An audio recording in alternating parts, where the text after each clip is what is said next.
We pray that may your guidance guide us into doing justice and good to the devolution so that it benefits your people.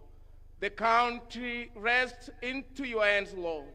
Now I pray, my Father, that may you protect the government under the President of Kenya, with Dr. William Samoei Ruto.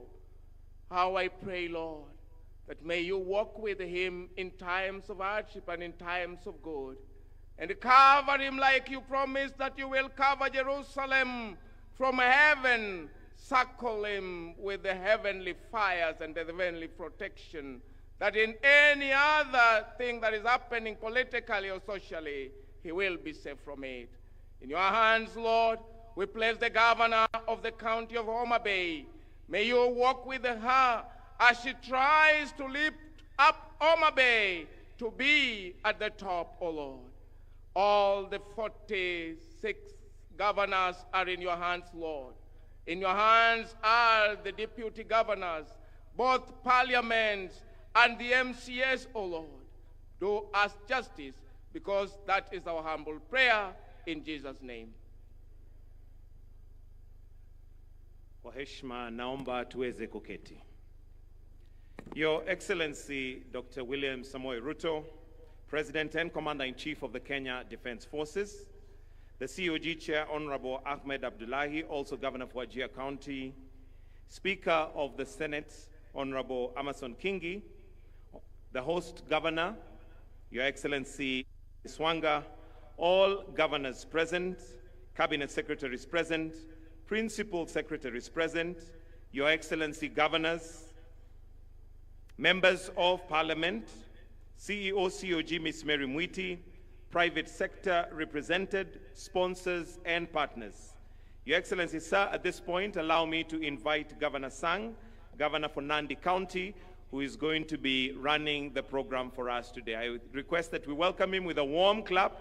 Tumkaribishe tafadhali kwa makofi, aje atuongoze kwa ratiba ya leo. Karibu, Governor. Thank you very much. Good.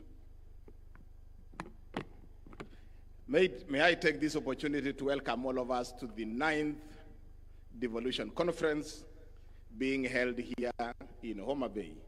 And I want to take this opportunity, Your Excellency, the President of the Republic of Kenya, Dr. William Samoei Ruto, all dignitaries present, all the delegates, karibuni sana.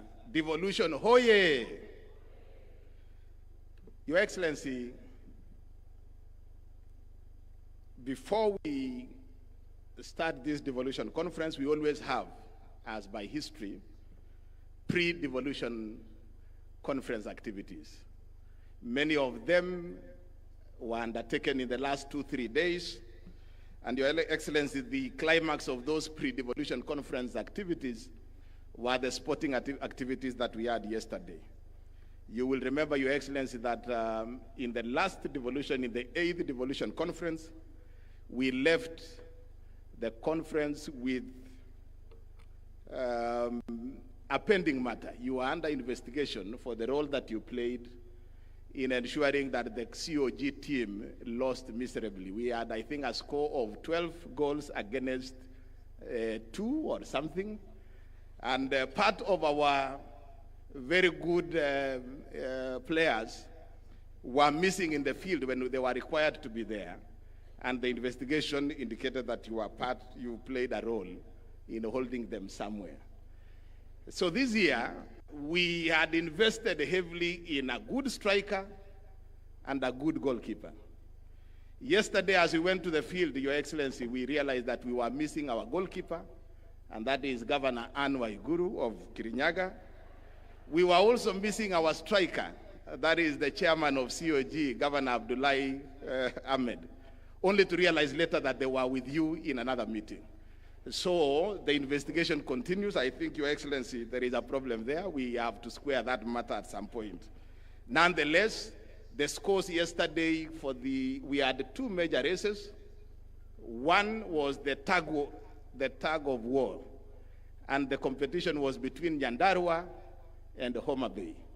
And the result is that, that was a contest between fish and chips. And, you know, chips won against the fish. Again, in the football, in the football game, the Senate, and this time around they enlisted some of the professional players in the National Assembly. And therefore, the Senate won 5-0. But, Your Excellency, that is a huge improvement. From 12-2, you know, 5-0 is fairly a good start. So we are very grateful, and we look forward to the 10th Devolution Conference, and we will now plan properly, knowing that the President of the Republic could still work against us. So on that one, we have to work on ourselves. So welcome to the 9th Devolution Conference. We are going to have a few remarks, starting with our sponsors, and we have 3 of our platinum sponsors. Each of them will have 2 or so minutes to speak to us. Kenya Commercial Bank. And on behalf of Kenya Commercial Bank, Director John Okulo, can you be... Let's appreciate Director Okulo, our platinum sponsors. He will have 2 minutes, and then Safaricom, be ready, another 2 minutes. And our other platinum sponsor, Jospong Group of Companies, Chairman, be ready. Karibu sana, Bwana John.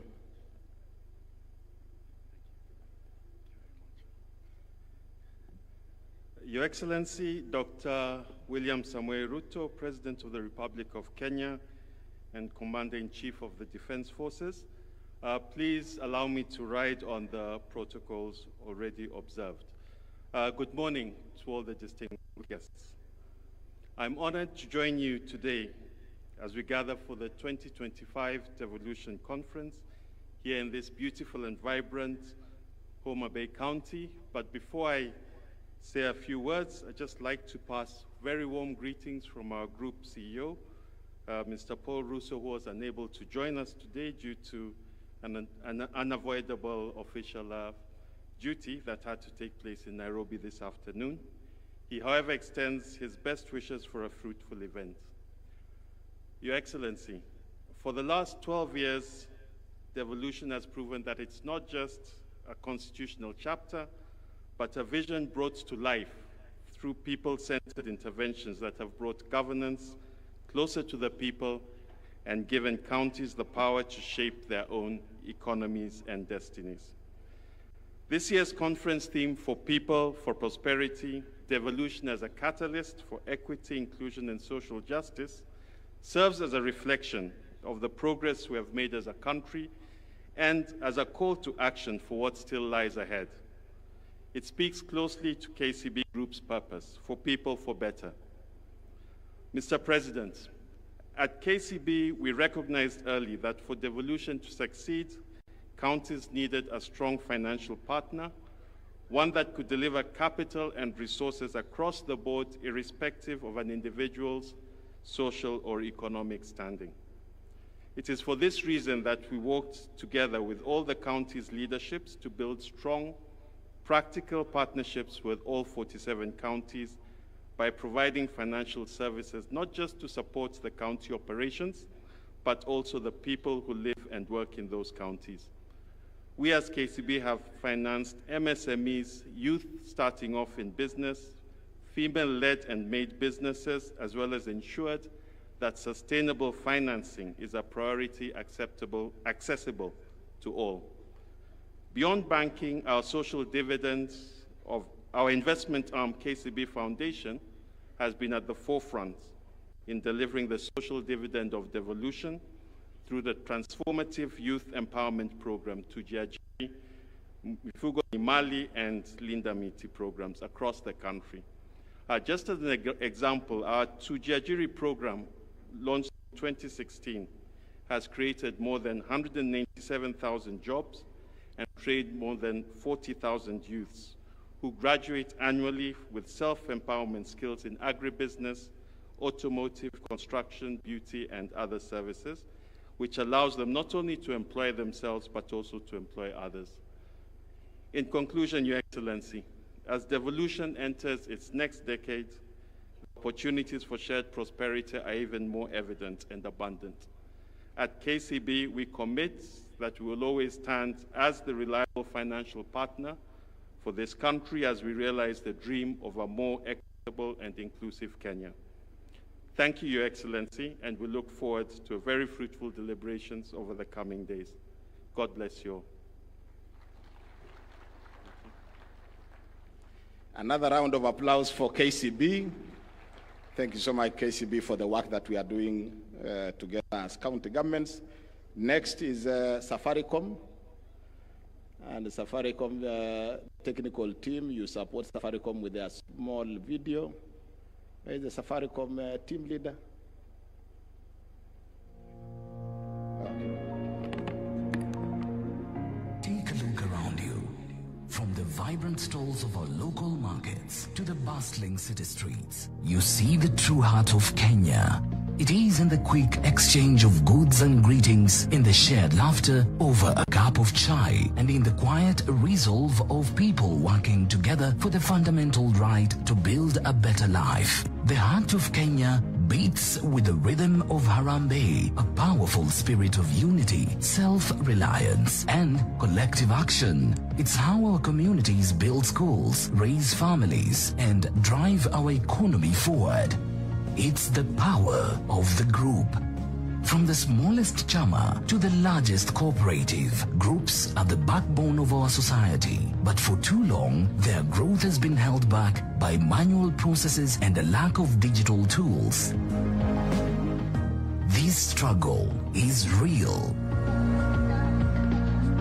In Makueni County, the groundbreaking THEREPORTERKE Fund was established to empower residents who couldn't access loans from traditional banks. It was a lifeline, but its manual paper-based system became slow and inefficient, leading to defaults and a halt in lending. The dream was alive, but the system was failing. Makueni County, driven by its commitment to its people, refused to give up. They engaged Safaricom to help them re-engineer the fund, fix the system, and bring the fund back to life.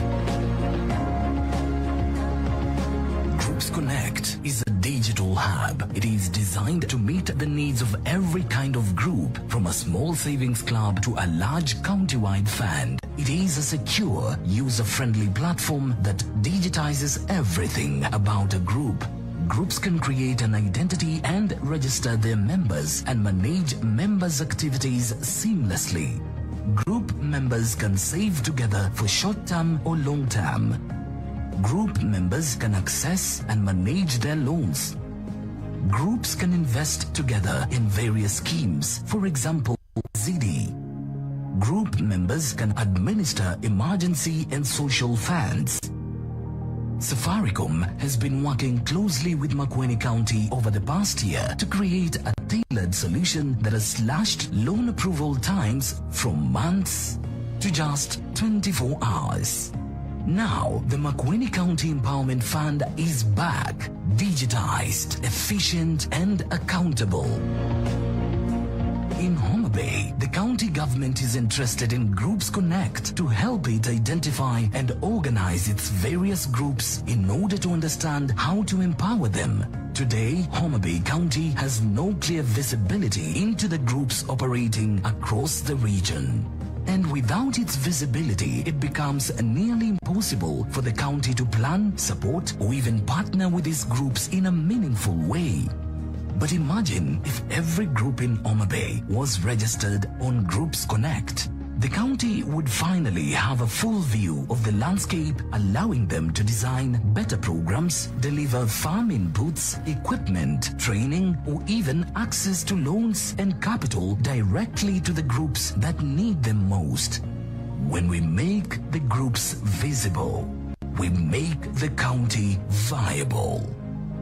At the same time, groups themselves get something valuable: a digital footprint, a clear identity, and a connection to a larger network that can open doors to partnerships, funding, and long-term growth. It's time to bring your group into the digital future to build a better life.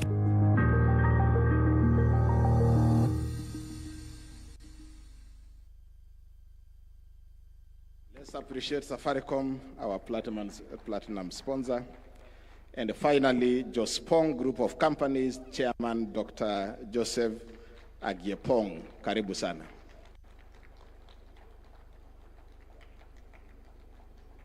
Karibu Bwana Chairman.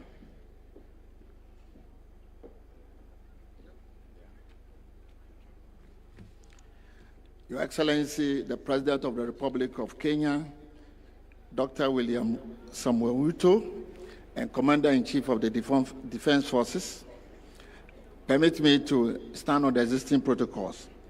I bring you warm greetings from His Excellency John Dramani Mahama, President of the Republic of Ghana, and from the entire Jospong Group of Companies. In the spirit of friendship, we say Hambo Jambo. It is a joy to be in Homabay, a land of beauty, rich culture, and unmatched energy of its people. The Jospong journey began in April 2024 when His Excellency Dr. William Ruto has visited Ghana on a state visit and accompanied by a former President Nana Dankwa Akufo-Addo visited the Jospong booth when it was an exhibition. And when we explained the integrated waste management system, how it operates, His Excellency President Ruto got interested, invited us to Kenya, and then he asked the Prime Cabinet Secretary to visit our plant. It then evolved to bring about 15 county governors to Ghana to come and visit our plant. I stand here not only as a business leader, but as an African providing African solutions to African waste challenging problems. With over 25 years of experience in waste management, the vision confront of Africa's most urgent challenges. The mounting waste crisis, driven by rapid urbanization, rising incomes, and changing lifestyles. In Ghana, we have built resilient African-tailored waste treatment systems, tackling waste, creating dignified jobs, and delivering climate solutions, one plant at a time. Your Excellency, today in Ghana, we have our 36 plants transforming landscape of Kenya, transforming landscape of waste management. And I would think that Kenya also can harness this potential. Kenya, with a population of 57 million, generates 28,000 of waste daily. And we humbly want to plead that Your Excellency, we will cluster these counties into regional clusters, and so that 5 counties can use this integrated waste park. Your Excellency, it might interest you to know that about 52,000 jobs can be created in a year through this kind of treatment plant. 30,000 jobs will be created from the collection of the waste, transporting, and then shipping.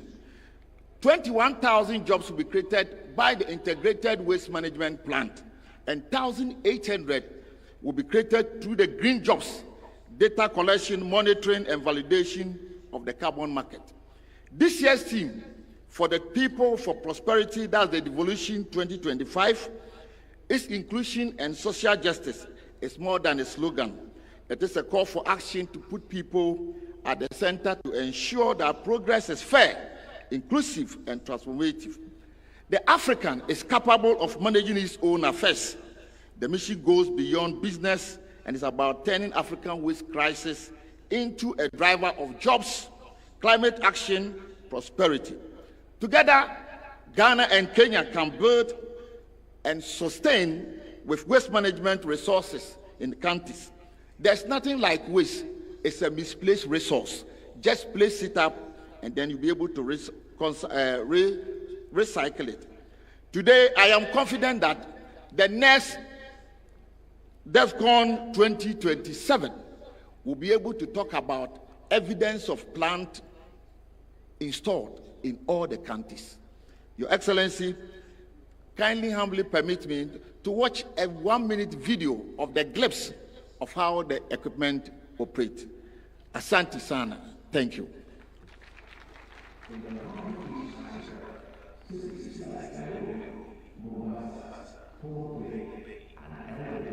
Are expanding rapidly, alive with potential, yet burdened by a growing challenge.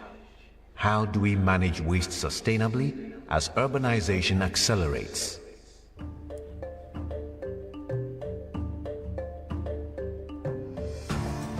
At the Jospong Group of companies, we have walked this path in Ghana. We have learned that real change begins on the ground. The trucks comes in there and then offload the waste onto the bin.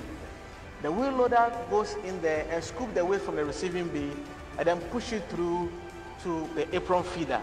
The material flows through the shredder or the terminator. Then from there, it's also moved into another conveyor which runs through into what we call the trammer screen. There are human intervention whereby they try to sort out all the other materials that we need in terms of segregation of the waste. Matured compost is bagged on site. This compost is excellent organic fertilizer for agriculture and horticulture. K-Cup can produce 3,000 bags of finished 50 kg compost daily.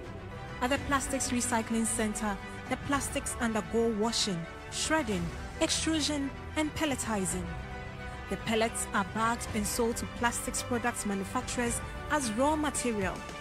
Metals and paper are also further sorted by type and billed for customers in the metals and paper industries, respectively.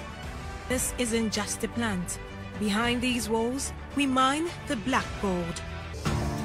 We came here as team governors.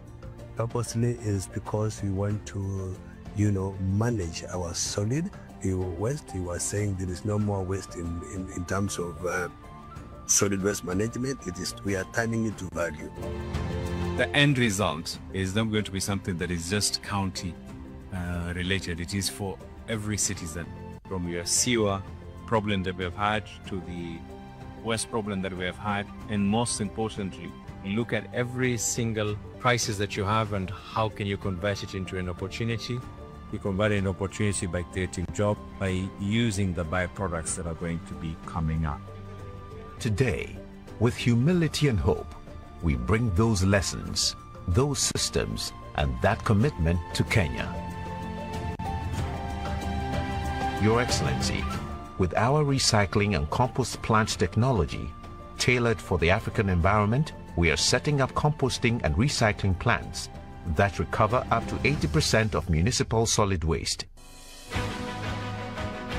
In addition, we are addressing one of the toughest sanitation challenges by establishing fecal sludge and liquid waste treatment facilities. These plants will become critical infrastructure in urban and peri-urban communities, protecting public health and the environment. These are not just projects for us, they are partnerships and a shared dream of turning waste into opportunity. But our proudest achievement isn't the technology or infrastructure, it's the relationships we are building. We've walked side by side with our Kenyan partners, sharing knowledge, building capacity, and investing in people. We extend our heartfelt gratitude to the President of Kenya, His Excellency President William Ruto, the Council of Governors, and the good people of Kenya for their unwavering support. We deeply value this collaboration that promotes development and strengthens the ties between our two great nations. Together with the people of Kenya, we are proving that African-led solutions can redefine the future of sustainability on our continent.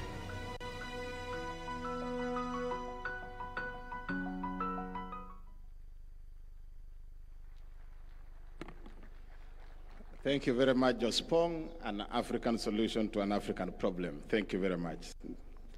Now let me invite Ambassador Sebastian Groth, the Ambassador of Federal Republic of Germany to Kenya, and who also sits in as the co-chairperson of the Devolution Donor Working Group.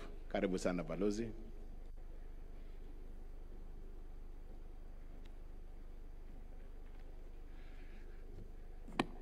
Asante sana Bwana MC, Your Excellency President of the Republic of Kenya, Dr. William Samoei Ruto, Chairman of the Council of Governors Ahmed Abdullahi,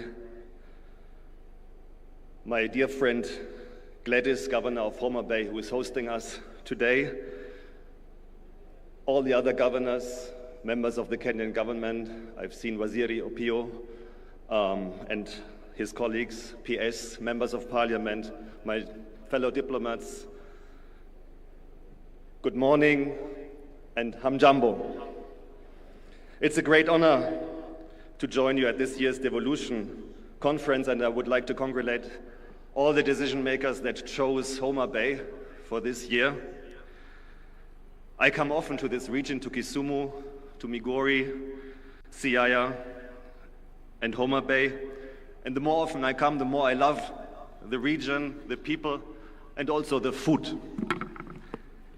Ahero rech, gi kuon, gi osuga. And I sincerely thank you for the invitation to this important gathering and for the opportunity to engage with you. It is my deep belief that the counties, the governors, the MCAs, the local administrations are the real champions of Kenya's evolved system of governance. And devolution truly has transformed Kenya in the last decade, bringing decision-making closer to communities and expanding opportunities for citizen engagement. From health to infrastructure to agriculture and climate resilience, the impact of devolution is tangible across the country. As development partners, we commend county governors and county assemblies for your leadership in advancing this transformative agenda. We also salute the Council of Governors and the State Department for Devolution, the Office of the Deputy President, for its vital role in fostering coordination among counties and the national government. The Devolution Conference is the central platform for recommitment to deepen and further develop devolution. And I think the theme of this year's Gathering for the People for Prosperity, Devolution is a catalyst for equity, inclusion, and social justice, powerfully captures what is at stake. After more than a decade of institution building, time has come to focus on devolution's ultimate purpose, improving the lives of the citizens of the Wananchi of this beautiful country of Kenya. And we have seen in the last month and 1.5 years the importance of listening to the voices of these Wananchis, especially the young people who are invested in the future of their country, and creating meaningful spaces for engagement and responsiveness, including and especially on the county level, remains essential to building trust and strengthening democratic governance. Germany, through our technical cooperation agency, GIZ and KfW, is pleased to co-chair the Devolution Donor Working Group together with UNDP. And as development partners in the devolution space, we, the Devolution Donor Working Group, we would like to highlight a number of critical areas to the further success of the devolution. Firstly, as partners, we are convinced that the timely transfer of funds from the national to county governments is essential. Reliable resource flows are essential for counties to effectively deliver on their mandates and meet citizens' expectations. And I can tell you from the German experience that we know that this is not a very easy task.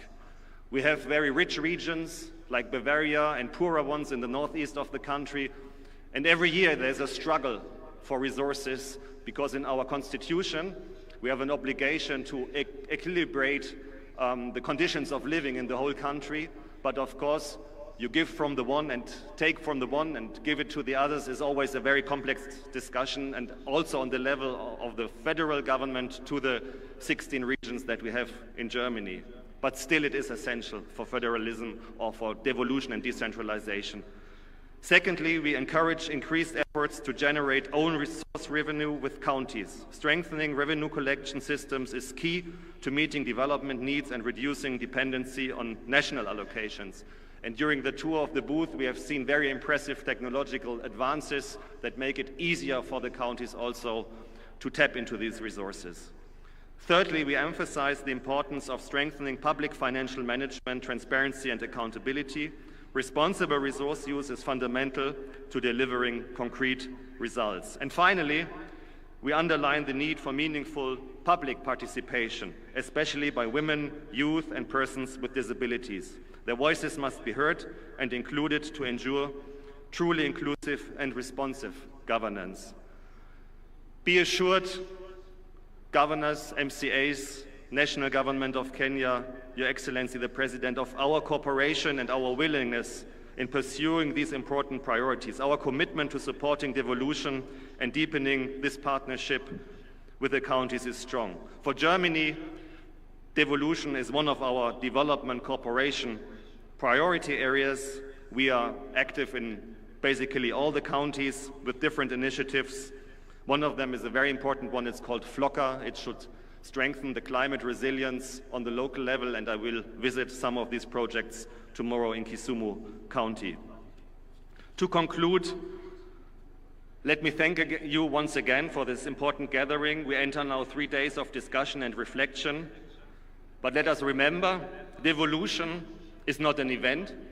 Devolution is a continuous process, but strengthening institutions that deliver and that respond to citizens' needs, and about upholding a genuine partnership also between government and the people, and between government and counties and the development partners. It is in this process that I wish all attendees a successful and inspiring Devolution Conference 2025. Be assured that the partners remain committed. We will travel this journey together, and I'm very much looking forward to our cooperation. Thank you very much. Asanteni sana. Kamano.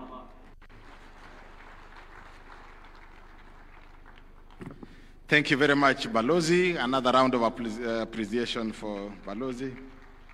Your Excellency, county assemblies play a very critical role in the devolution family, and I now want to invite the chairperson of the County Assemblies Forum, CAF, Honorable Seth Mwatela, to come and make his remarks, but also recognize the County Assemblies members present. Karibu sana, Bwana Speaker.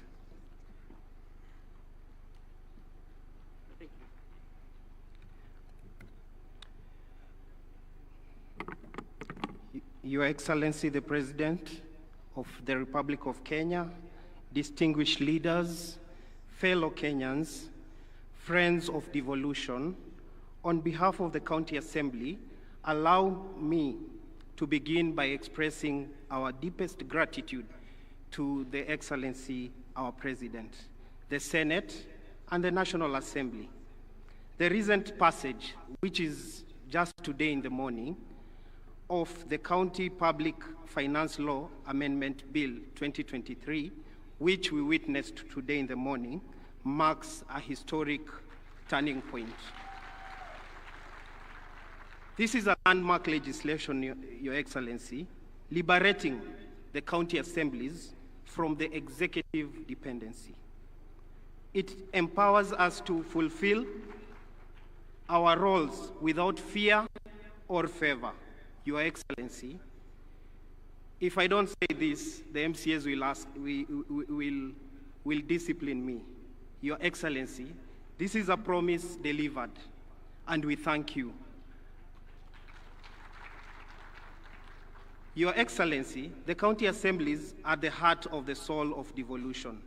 We are the most direct link between the government and the people. Our roles go beyond mere administration. They are fundamental to the success of devolution and the devolved governance. We are the ones who enact the law tailored to unique needs of our communities. And so far, it is important to note the county assemblies have enacted over 2,000 legislation since 2013.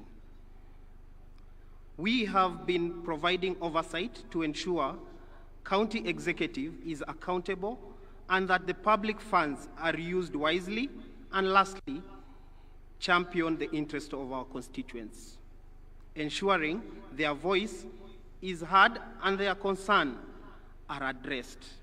Your Excellency, as we celebrate the devolution milestone, we must also acknowledge that there is more to be done to truly empower county assemblies and the people we serve. As County Assembly, we humbly request your support in the following critical areas. The first is the Ward Development Fund. The Ward Development Fund is the lowest unit in the development of our governance structure. The Constitution of Kenya is currently being amended to anchor CDF, NGAF, and the Senate. Oversight fund must be the oversight fund, but unfortunately, the Ward Development Fund was left out. We therefore request your support, together with the Senate and the National Assembly, to support so that we can secure the Ward Development Fund in the same amendment bill to ensure similar treatment is also accorded to the MCAs, just as the national legislators. This is not about us. It is not about us. It is about giving the MCAs the tool to address the development needs that at the ward level, ensuring that no community is left behind at the corners of this country. Your Honor, Our Excellency, the second is the pension for the MCAs. The work of an MCA is demanding, often taking a significant personal role. After years of service, our members deserve the security of dignity and dignified retirement. We appeal for your support in providing a comprehensive pension for the MCAs. The current legislation that has been forwarded to the National Assembly by the Senate does not address the pension needs of our members. Lastly, is to improve the remuneration of our members. We have engaged severally the SRC on many occasions and even developed a job evaluation for our members as agreed in March 2024. Our grading has never been done to reflect our job. We remain at the same level since inception of devolution, while other state officers, both at the county and the national level, have moved substantially. We therefore ask for your intervention to secure our remuneration commensurate to our constitutional duties.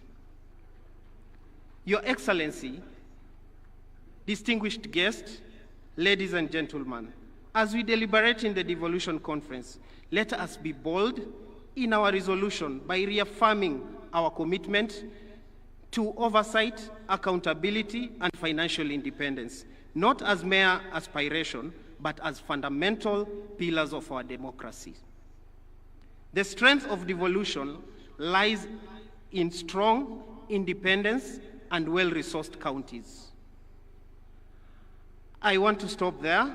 I want to thank you, Your Excellency, the National Assembly, the Senate, and may God bless Kenya and the spirit of devolution. Asanteni sana, erokamano.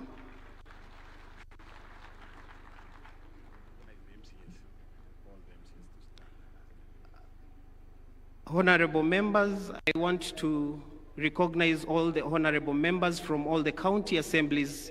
They can just stand so that we can recognize all of you.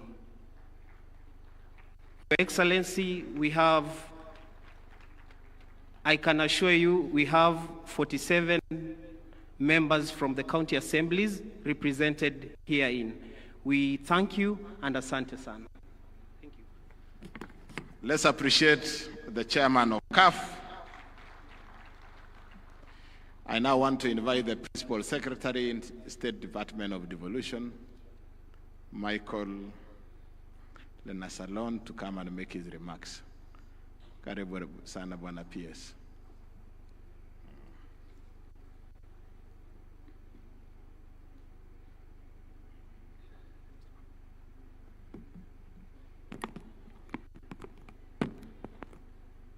Your Excellency, the President of Kenya, Dr. William Samoei Ruto, CGH, Honorable Governors, Cabinet Secretaries, Principal Secretaries, Senators and Members of Parliament, Speakers and Members of County Assemblies, Development Partners, distinguished delegates, ladies and gentlemen, good afternoon. Jodurua Maso, Umor, I'm honored to join you in Homabay, the county of endless potential, for the 9th Devolution Conference and the 2nd biennial conference. United under the powerful theme, for the people, for prosperity, devolution as a catalyst for equity, inclusion, and social justice. This year's theme resonates with the objects of devolution, which are fundamental ideas on which our devolved system of governance is anchored. Devolution is about equity, inclusion, and social justice. It is about ensuring that no Kenyan is left behind, regardless of their geographic location, gender, ethnicity, disability, status, or socio-economic background. Since inception, devolution has transformed our governance landscape. It has brought public services closer to the people, accelerated development at the grassroots level, especially for initially marginalized communities, and provided opportunities for participatory governance. Yet, as our sub-theme challenges us, we must now re-engineer county governments to go further. That means to innovate, collaborate, and dismantle the stubborn socio-economic divide that persists. This way, the potential of county governments shall be fully harnessed. Ladies and gentlemen, the State Department for Devolution remains committed to supporting the effective implementation of devolution by empowering county governments to deliver services optimally. One of the key initiatives that the State Department is currently implementing is the second Kenya Devolution Support Program. The program supports counties to improve service delivery, resource management, and institutional accountability. KDSP2 will help boost Kenya's fiscal sustainability by supporting mechanisms for enhancing county on-source revenue management and improving public expenditure transparency and effectiveness. Additionally, the program is supporting the automation of various manual or government processes, including the automation of exchequer releases, revenue collection, and payroll management. The resultant systems such as human resource information system and digital revenue platforms will improve credibility and accountability of government processes and services. The manual processes have historically caused inefficiencies, translating to mismanagement of resources. KDSP2 will establish a performance management culture in counties. This will be supported through an integrated performance management framework and system standardization performance in government. Counties will be incentivized to undertake monitoring of performance contracts and cascading of the performance contracts to the lowest level. To strengthen participation of citizens in governance, the program aims to support the quality of citizen participation and feedback mechanism on service delivery, thereby improving the quality of life for the people of Kenya. The investment dashboards being supported by KDSP2 will facilitate the tracking of county projects implementation and provide an opportunity for real-time citizen feedback. Another key initiative by the State Department for Devolution is the Strengthening Good Governance in Kenya program. Together with other stakeholders and development partners, that is the EU and GIZ, SDD will employ innovative methods through incentivizing county government to instill the culture of good governance. Central to good governance is performance management, which must be rooted in credible evidence that guides county planning, priority setting, and decision making. Through this program, standards and norms that are critical to harmonization of service delivery across the devolved units will be established. Since citizens are the center of performance management, this program is supporting civic education to empower them in oversighting the government in service delivery. Additionally, the crucial role the county assemblies play in oversight, ensuring that resources are used as intended, will be strengthened by building their capacity in budget scrutiny. Ladies and gentlemen, the full potential of devolution calls for reimagining and rethinking governance through opportunities that are available all there with the advancement of technology.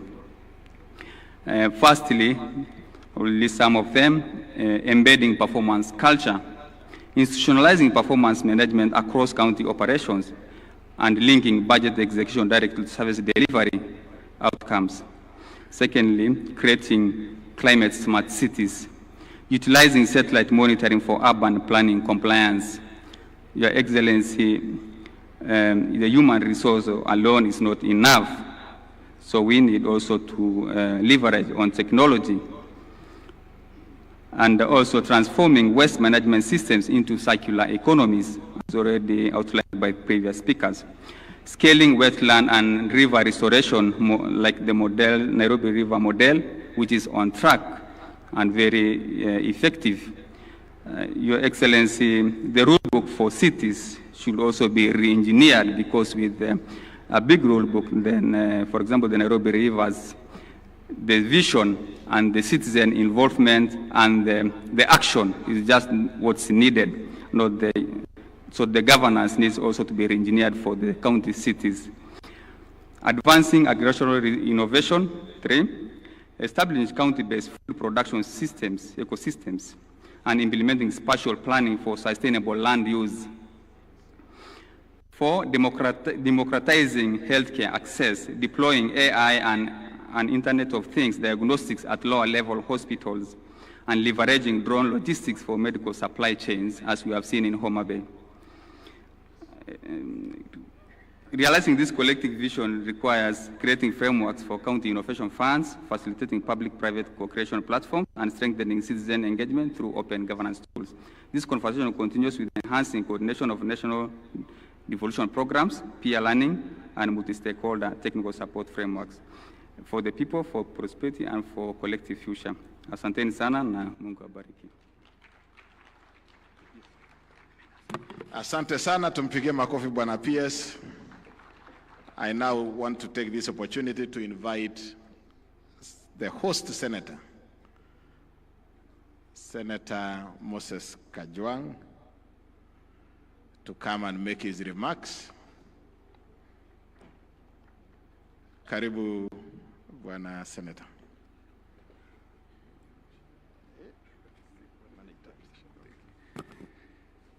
Your Excellency, the President of the Republic of Kenya, the Speaker of the Senate, Excellency Governors and Deputy Governors, Members of Parliament, my colleagues from the Senate, Members of County Assembly, distinguished ladies and gentlemen, I have a big and beautiful speech here, but I will request that I table it so that it forms part of the records of this devolution conference. And then I will utilize this opportunity just to welcome you to Homabay County with great pride, with great pleasure, with great privilege. 3 years ago, you would never have imagined that Homabay could host a devolution conference. Indeed, it's almost exactly 3 years ago since Gladys Wanga was elected the governor. And when we sat in that hall waiting for the results to come, we said, by the way, one day we could host a devolution conference. And I thought it would happen in her 2-term, not in her 1-term. And it has come sooner, earlier than we expected. And this morning, when I was going through the Bible, I reflected on an interesting conversation between Nathaniel and Philip. It is in the book of John. Philip tells Nathaniel that a good thing has happened in Nazareth. And Nathaniel, being the cynic, asks, what good can come out of Nazareth? And Philip responds, come and see. What good can come out of Homabay? I am glad that you have come, and I am sure that you have seen that this county is truly the county of endless potential. And it is not just our human resource. You have seen our natural resources, the beauty of our land, how productive it is. I know the land brokers in the room are seeing the potential. My friend, the chair of this committee organizing the conference, Governor Kahiga, has promised that he's coming back with land brokers from Nyeri to split the land into small 50 by 100 and then sell. Of course, there is so much here that we cannot exploit ourselves as sons and daughters of Homabay. And so we are open. We welcome all Kenyans. We welcome all Africans, including our brothers from Ghana. We welcome the development partners. Homabay is open for business. Kenya is open for business. Each of our 47 counties is beautiful. Good things do not only come from Homabay. Sometimes we look upon the small endowments that God has given us. The potatoes from Nyandarua, the rice from Kirinyaga, the gold in Migori, the savorite in Taita Taveta, where my friend Mwadime has a problem with the girls. He says the short ones are quarrelsome, but he has told me that he has apologized on that slip of the tongue. The oil in Turkana, each of our 47 counties has got something good, just the same way something good came out of Nazareth. Your Excellency, when you talked of the bottom-up economic transformation model, I believe that devolution would be the channel for delivering development bottom-up, delivering development to the grassroots, and it still remains the surest way of empowering the people and empowering communities. Your Excellency, I don't want to say much. The Speaker of the Senate is present and will make the formal presentation, and will also introduce the senators present because he's the head of the institution. The Governor of Homabay is present, and she will also introduce and acknowledge all the leaders who have come from Homabay County. All the elected members of Parliament, National Assembly and Senate from Homabay are here. We have given Governor Gladys Wanga full, unlimited and unconditional support, and that is why she has been able to host Madaraka Day and host Devolution Conference with so much success. Allow me to apologize if there has been any indiscretion, if there's been anywhere or in any way we have fallen short of your expectation. I apologize on behalf of the people of Homabay. For a long time, this county, this region, has been the black sheep of the family called Kenya. Past governments have looked at this region, have looked at this county with the cynicism of Nathaniel, and they've always asked, what good can come from Nyanza? What good can come from the people of Homabay? And what good can come from the people of Luoland? Perhaps I might not tell them to come and see, but I will tell them to wait and see. Because President Ruto, you have made it your business to come and find out the good in this region. And you have just not been talking, you have done things. When you drive around this Homabay town, for those who are here for the first time, 3 years ago, we didn't have 90% of the tarmac you are seeing here. 3 years ago, we didn't have 90% of some of the public infrastructure you are seeing here. We thank you, Your Excellency. Good things will come from Homabay. Just wait and see. That's all the politics I'm doing today. And when it comes to matters of policy, I will allow the Speaker of the Senate to do so. But Your Excellency, just allow me, because the Devolution Donor Working Group have spoken, I thought they would talk about how fast we process some of the instruments that are required to draw on donor support. I want to commit and I want to promise the Devolution Donor Working Group that we have had a conversation as a Senate, and we had that conversation with CS Mbadi last week, that we must find a more efficient way of processing conditional and unconditional grants so that counties can draw on them in a timeliest manner. Your Excellency, I'm glad that in this financial year, we never fought over DORA. DORA was assented to on the 30th of June.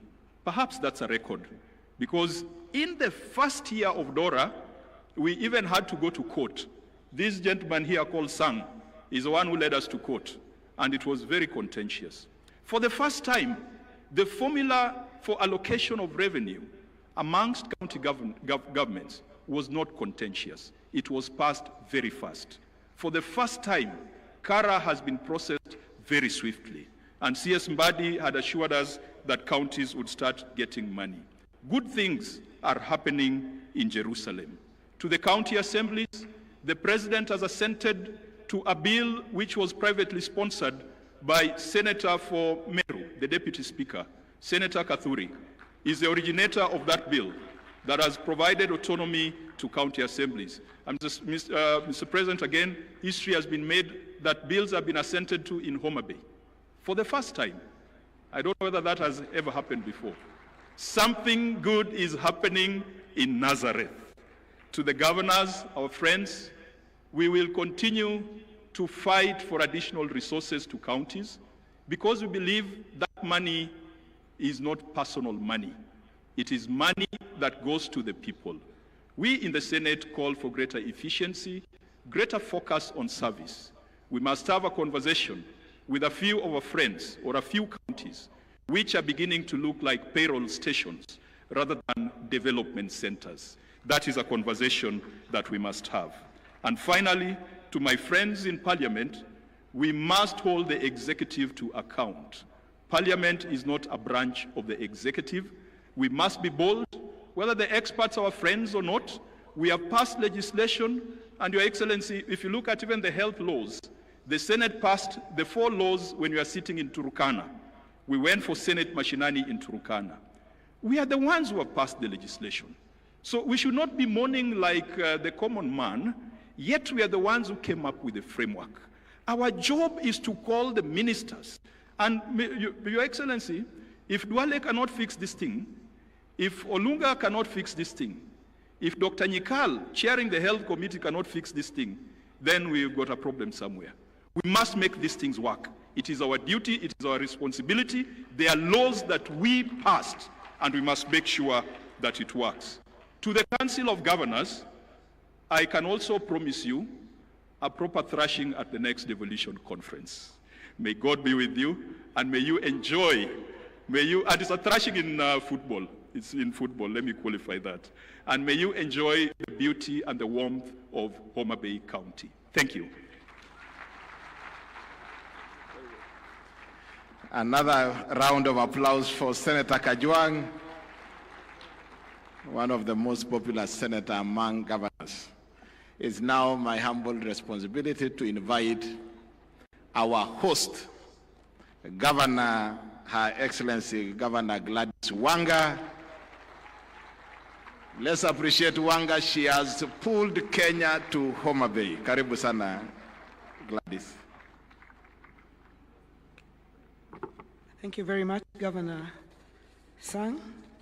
Your Excellency, President of the Republic of Kenya, Your Excellency Dr. William Samoei Ruto, the Speaker of the Senate, Honorable Amason Jaffa Kingi, the governors present, led by the Chair of the Council of Governors, His Excellency FCPA Ahmed Abdullahi, the Vice Chair, His Excellency Mutahi Kahiga, members of Parliament, Senate and the National Assembly are present, Cabinet Secretaries and Principal Secretaries, members of the Judiciary, Constitutional Commissions and Independent Officers present, Deputy Governors, County Executive Committee members, members of county assemblies and speakers, members of the Diplomatic Corps, development partners, private sector, academia and civil society, my one and only first gentleman there, Mr. Wanga, distinguished guests, ladies and gentlemen. God is good.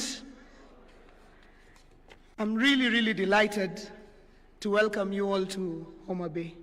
Your Excellency, when Governor Sang was talking about how governors lost to the Senate yesterday, we didn't only lose the match, I also lost my voice in the process of cheering the governors who are not winning anyway, after all. Your Excellency, allow me to introduce the local leaders present here. This hosting would not have been possible without the support of the leadership of this county, of this region, both in the National Assembly, Senate, and County Assembly. So I'd ask those members to please rise so that I can introduce you and just acknowledge you. Members of Parliament from the region, this hosting is not for Homabay alone. It is for this entire region. We have Honorable Rosa Buyu, MP for Kisumu West, Honorable Dr. Ivo Bara, MP for Kabondo Kasipul, Honorable Whip of the National Assembly, Honorable Millie Mabona, MP for Suba North, Honorable Peter Francis Masara, Member of Parliament for Suna West, Honorable Dr. Christine Ombaka, Member of Parliament for Siaya County, Honorable Fatuma Mohammed, Member of Parliament for Migori County, Honorable Martin Owino, Ward Chief, Member of Parliament for Ndiwa, Honorable Dipo Okwome, Member of Parliament for Karachuonyo, Honorable Dr. Joyce Osogo Bensuda, Member of Parliament for Homabay County, Honorable Mark Nyamita, Member of Parliament for Wiri, Honorable Sarah Tandi, Chair of Budget Committee and Member of Parliament for Alego Usonga, Honorable Peter Opondokaluma, our host MP for Homabay Town Constituency, Honorable Catherine Muma, Senator nominated from Kisumu County, Honorable Senator Eddie Okech, Senator for Migori County, Honorable Senator for Homabay, who has spoken, Senator Kajuang, Honorable Dr. Lillian Gogo, Member of Parliament for Rangwe. Thank you very much. Please be seated. I saw our majority leader and speaker in the crowd there. Honorable Speaker of the County Assembly of Homabay, Polika Pokombo, and Honorable Majority Leader Ogindo Tipo. Your Excellency, it is my profound honor to welcome you to the Lake County of Homabay, the county of endless potential. We are privileged to host the 9th Devolution Conference 2025, a vibrant platform for innovation and measuring progress for devolution in Kenya. In line with the theme of the conference, for the people, for prosperity, we sincerely thank the Council of Governors, my colleague governors, for the opportunity to host DevCon 2025. It was not an easy decision, but we thank you for believing in Homabay, despite the fact that we might have been considered one of the counties that may be too small to host. We thank you for the vote of confidence.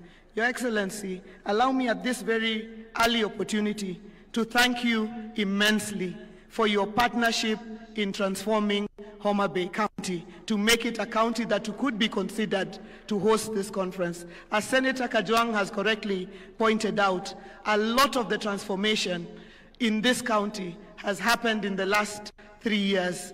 Your Excellency, when you first visited Homabay on 16th, on an official development tour on 16th of January 2023, 3/4 of the development that we are seeing in Homabay County was not here.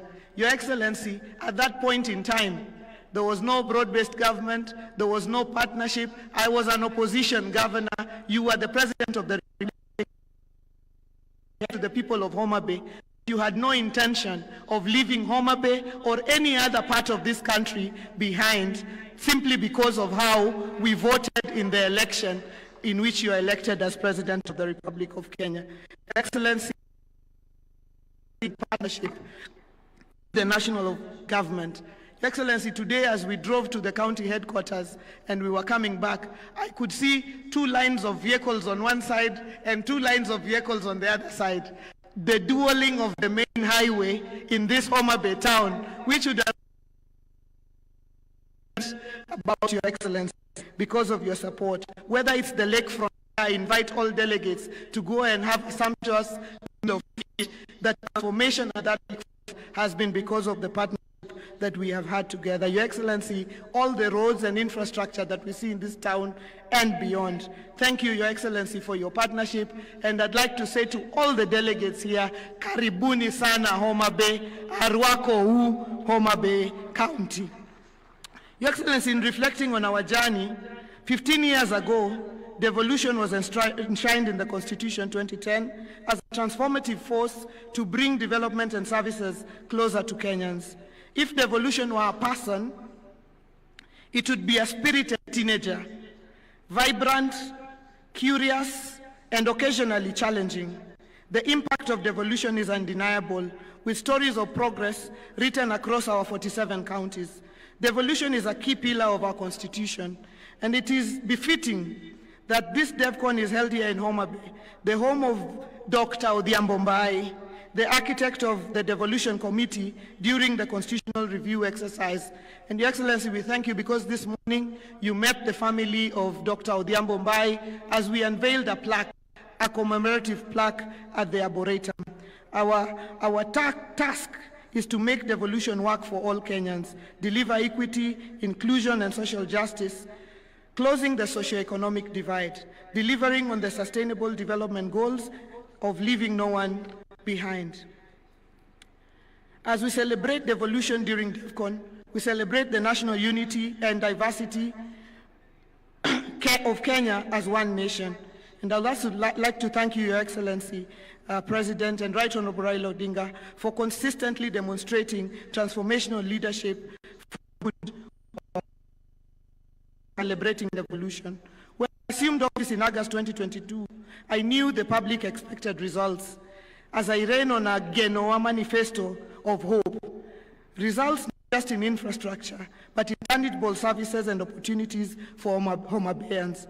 Our pro-people, word-based programs have touched many households. Your Excellency, this morning as you visited our stand, at the Homabay stand, you saw that we were celebrating 96 days, straight days, of no single mother lost in Homabay due to maternal mortality.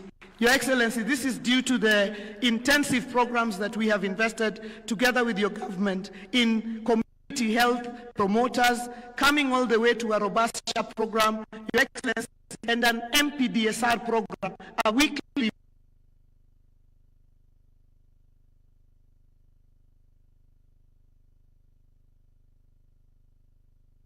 a partnership with the Council of Governors. Every Tuesday,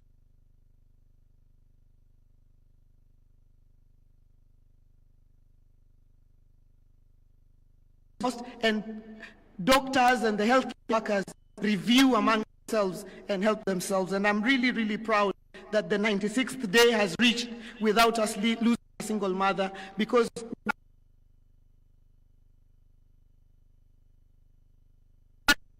we've used our on-source revenue that grew by over 700%, 859 million in the financial year 2022-2023, and over 1 billion in 2023-2024, and a high of 1.7 billion in 2024-2025 to fund critical services.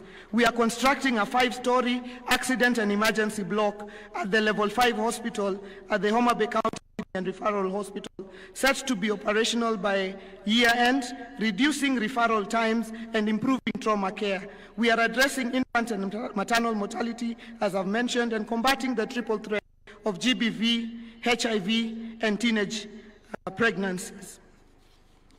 Your Excellency, you recently signed, Your Excellency, devolved funds are insufficient to realize our county visions.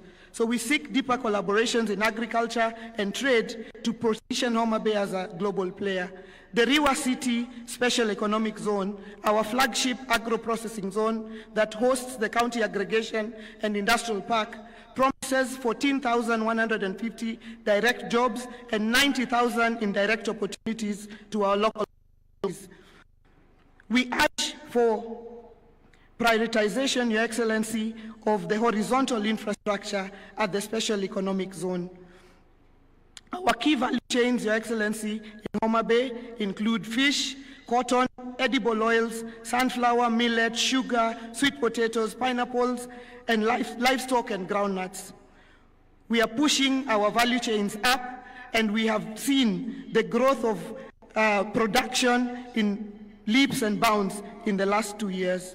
Your Excellency, you recently signed the Economic Partnership Agreement for trade with the European Union. With CAIPs and improved productivity of the agricultural value chains, we can enhance the trade volumes. Kenya is trading far lower volumes compared to countries like South Africa. The answer lies in 50-50 sharing of the agriculture funds. The national government charged with policy making should take 50%, leaving 50% to counties to revolutionize agriculture for food security, agro-processing, trade, job creation, and enhancing farmers' incomes, thus fighting poverty. Your Excellency, we need to worry about powering investments and industries like the Riwa Special Economic Zone.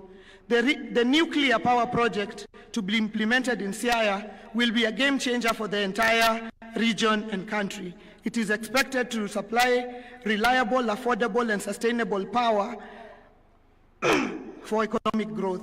We support the nuclear power project's full implementation for the future of the whole region. Nuclear power will support our agro-processing agenda, powering investments and industries that we need for job creation. Your Excellency, distinguished guests, Homabay is a model of devolution's potential. Let me share on 3 critical success factors for our county. One is the unity of purpose for the county leadership. You heard the Senator saying that we all work together as a team to move our county forward. Second is support of the county assembly. And third is the secret of partnerships, from the national government to development partners, to the private sector, to the civil society. We are a county of partnerships, and we thank all our partners, many of them present here today. The story of Homabay is the story of devolution. A little-known county, Mwisho wa Lami, is hosting DevCon. This is the story of each of our 47 counties, and this is the story that we want for Kenya as we engage in the next few days of the conference. My apologies, Your Excellency, and have to punish the governors who are not playing too well and made me cheer too hard.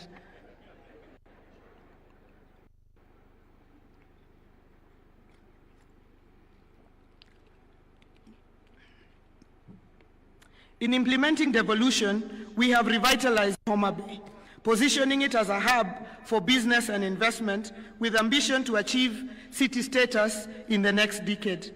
Our lakefront development, including upgrading of the Homabay Pier, supported by the national government, is drawing visitors to the Bay of Endless Potential. We have strategically relocated our new county headquarters to Arujo, Your Excellency, which you opened this morning. The county headquarters is a project we have in partnership with the County Pensions Fund, based on Article 207 of the Constitution and our tenant purchase agreement. The new county headquarters is part of our larger vision to make Homabay a city, to clear out the lakefront of administrative offices, take them up and leave the lakefront open for hospitality, in line with our vision to become the Cape Town of Kenya, within the decade. Your Excellency, in closing,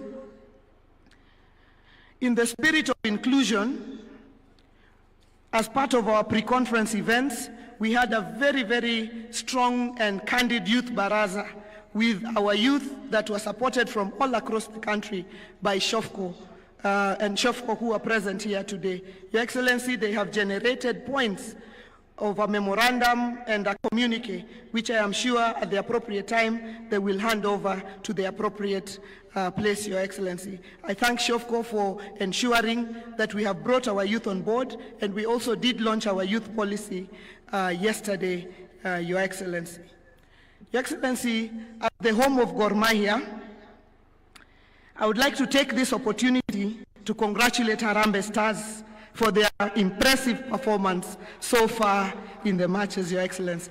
And I'd like to thank you for motivating them and supporting them.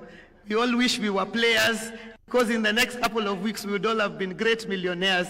But Your Excellency, we congratulate Harambee Stars and we thank you for nurturing sport in the country. Let me take this opportunity to once again welcome you all to Homabay. Please do enjoy yourselves. Don't restrict yourself to the conference venue alone. We have the Paya there, we have the islands of Rusinga, we have the Love Island of Takawiri for those who came with their better halves. We have the Ruma National Park, we have Simbi Nyaima, the Crater Lake, we have the Bala Hot Springs. There will be people to direct you to enjoy your experience in Homabay. Thank you very much, and God bless you.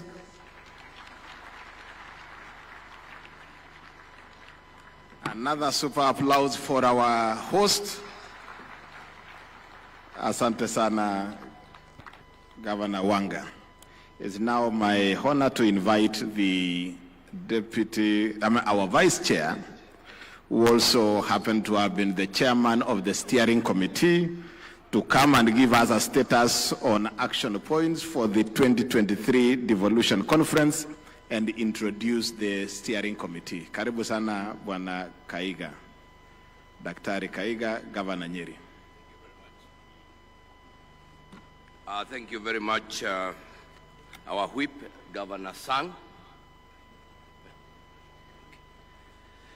Your Excellency, Honorable Dr. William Samoei Ruto, the President of the Republic of Kenya, the Honorable Amason Kingi, Speaker of the Senate, Excellency Governors and Deputy Governors, Cabinet Secretaries, Honorable Members of the Senate and National Assembly, representatives of constitutional commissions and independent offices, leaders of Homabay County and the Greater Nyanza region, ambassadors and high commissioners, principal secretaries, members of the county assemblies, all national government and county government representatives, private sector and civil society representatives and development partners, international delegates, distinguished ladies and gentlemen, good afternoon.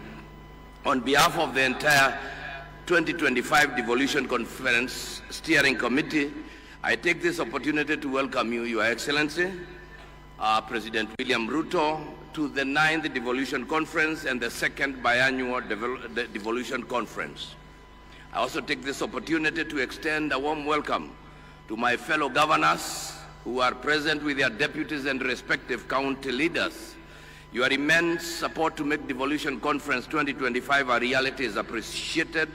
To all the national executive representatives attending this conference, your presence in Homabay County is proof that Kenya's devolved system of governance is rooted in consultation, cooperation, collaboration, and coordination. I know that the legislature at both levels of government is represented here too. Your voices in the anticipated discussions will be crucial, since for us to entrench equity, inclusion, and social justice, the public purse must be distributed to the lowest levels and reach the most vulnerable of populations. Your Excellency, this year, the participation of the civil society organizations has been much more than previous conferences. This was deliberate so that this event can begin to be more inclusive. I am confident that this year many diverse voices will be heard and that our communique will capture varied resolutions and bring more institutions at the implementation table. At this time, allow me, Your Excellency, to recognize the team that led the preparations of this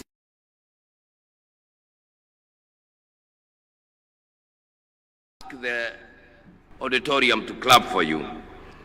The esteemed steering committee was chaired by myself, and its membership comprised of Governor Gladys Wanga, Senator Catherine Muma, thank you, Senator Beatrice Ogola, the Principal Secretary, Mr. Michael Enasalon, the Honorable Chege Mwaura, Secretary General of the County Assemblies Forum, Ms. Gloria Wawera, Chief Executive Officer of the National Council, Youth Council, and Mr. Tom Were of ACT. Allow me to also recognize the Chair of the Planning Committee, Ms. Mary Moiti, the CEO of COG, and I convey immense gratitude to all the institutions who participated in preparations. Asanteni sana, and like they say here, Erokamano. Your Excellency, it will be wrong of me if I don't mention that the conference was planned, executed fully by our indomitable staff at the Council of Governors, and I appreciate all of them. Distinguished ladies and gentlemen, it is my privilege to deliver this progress report on behalf of the Council of Governors regarding the implementation of the communique adopted at the first biannual devolution conference held between the 15th to the 19th August 2023 in Uasin Gishu County under the theme 10 years of devolution, the present and the future. I will highlight just key milestones in implementation of the 2023 resolutions. First is the coordination in project and program implementation. Your Excellency, the Office of the Deputy President is working with ministries, departments, and agencies to synchronize the interventions of different government entities to eliminate duplicity and enhance efficiency. The Presidential Economic Transformation Secretariat, PETS, has undertaken a comprehensive review of projects across all sectors to align them with national priorities. The synchronization and identification of these projects to the ward level has greatly eased silos and enhanced coordination. Automation and digitalization of services was the second one, and county governments have automated services in different sectors. Murang'a, Kisumu, Makueni counties have fully automated their services, while other counties have partially done it. The e-citizen has brought together over 16,000 government services, and this comprehensive digital platform integrates services from more than 100 ministries, counties, departments, and agencies, streamlining access for citizens and residents across Kenya. The third one was own source revenue. Counties collected Kenya shillings 58.95 billion in the financial year 2023-24, which is 72.5% of their target, marking the highest revenue performance in 11 years. 10 counties surpassed their OSR targets in financial year 2023-24. All the 47 counties are currently automating their revenue systems to enhance transparency and zero leakages in revenue collection. On number 5, which is transfer of county functions, the unbundled functions were gazetted under Gazette Notice number 219, dated 16 December 2024. What remains pending is the costing process, which will pave way for adequate resourcing of county functions.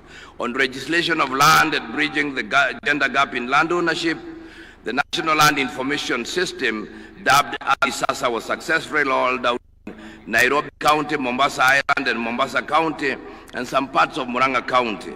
County governments have also established land information management systems like Kajiado, Makueni, and Murang'a counties. The Adhi Haki Mob app in Taita Taveta County and the mobile-based reporting tool in Kakamega County are some of the innovative interventions implemented within the 2-year period that aggregate real-time data on women's land tenure issues. Kakamega, Busia, Nairobi, and Mombasa counties, in partnership with Athi kwa Kina Mama, AKMA project led by We Effect, implemented a project aimed at increasing women's access to land rights by establishing safe spaces for grassroots land rights defenders within the reporting period. And the other one is strengthening primary health care and community health services. 227 primary care networks are operational, and the National Treasury has included the community health promoter stipends in the additional allocations to county governments from national government's share of revenue in the financial year 2024-25. The Cabinet Directive of 21st January directed mergers of health programs to avoid duplication, and we thank you, Your Excellency. We are creating a conducive environment for the youth to carry out business. The government has developed the Creative Economic Support Bill 2024 and is currently at the public participation stage. Further, to boost local talent and earning, Nairobi County has initiated programs to support artists and content creators by providing affordable access to public spaces for performance and exhibitions. This includes subsidized fees and streamlined permit processes. Street photography and street dancing are now permitted. Mombasa County, on the other hand, has several creative hubs, including the Mombasa Innovation Hub, Swahili Port Hub, Jukwa Arts, among others. On forestry and tree growing, the Ministry of Environment, Climate Change and Forestry has undertaken mapping of both tree and forest cover in the country to inform the tree growing targets of achieving 30% tree cover by 2032. Ladies and gentlemen, I applaud all stakeholders and partners who facilitated the full implementation of the 2023 communique. Any ongoing efforts must be concluded. The full matrix containing the status of all the 2023 resolutions can be accessed at the Marifa Center, the knowledge hub for COG. To maintain momentum, we must strengthen intergovernmental collaboration to fast-track pending legislation and ensure equitable resource allocation. There is also need to deepen engagement with the private sector to bridge funding gaps. Number 20, let us recommit to this collective endeavor, ensuring that the resolutions of the Devolution Conference 2025 will continue to build on the progress we have witnessed and spurs to greater heights in championing devolution. I wish all of the delegates a wonderful time at this conference. Thank you very much. Let's appreciate the chairman of the steering committee, Governor Kaiga. At this point, I want to invite Governor Murang'a to come and showcase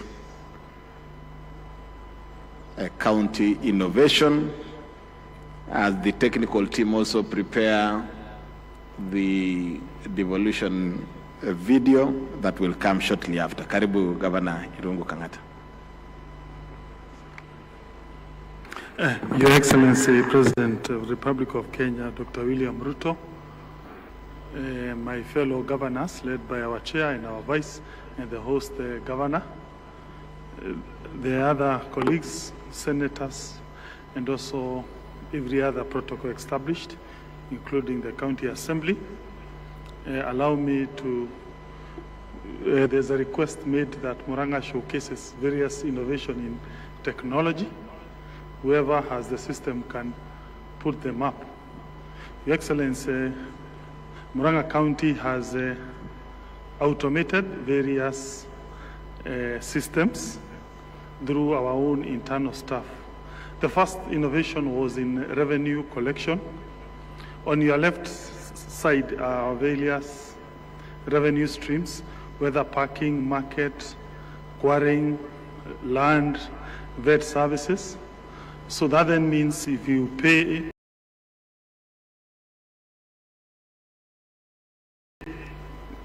we see this payment live data. So in the middle part, that is where you see the various collected data. For example, you can be able to know how many vehicles have been parked in Murang'a County at any given time and how much money has been paid. Next slide is a single business permit and liquor. So if you own a business in Murang'a, you go to the internet, you apply, you print your permit.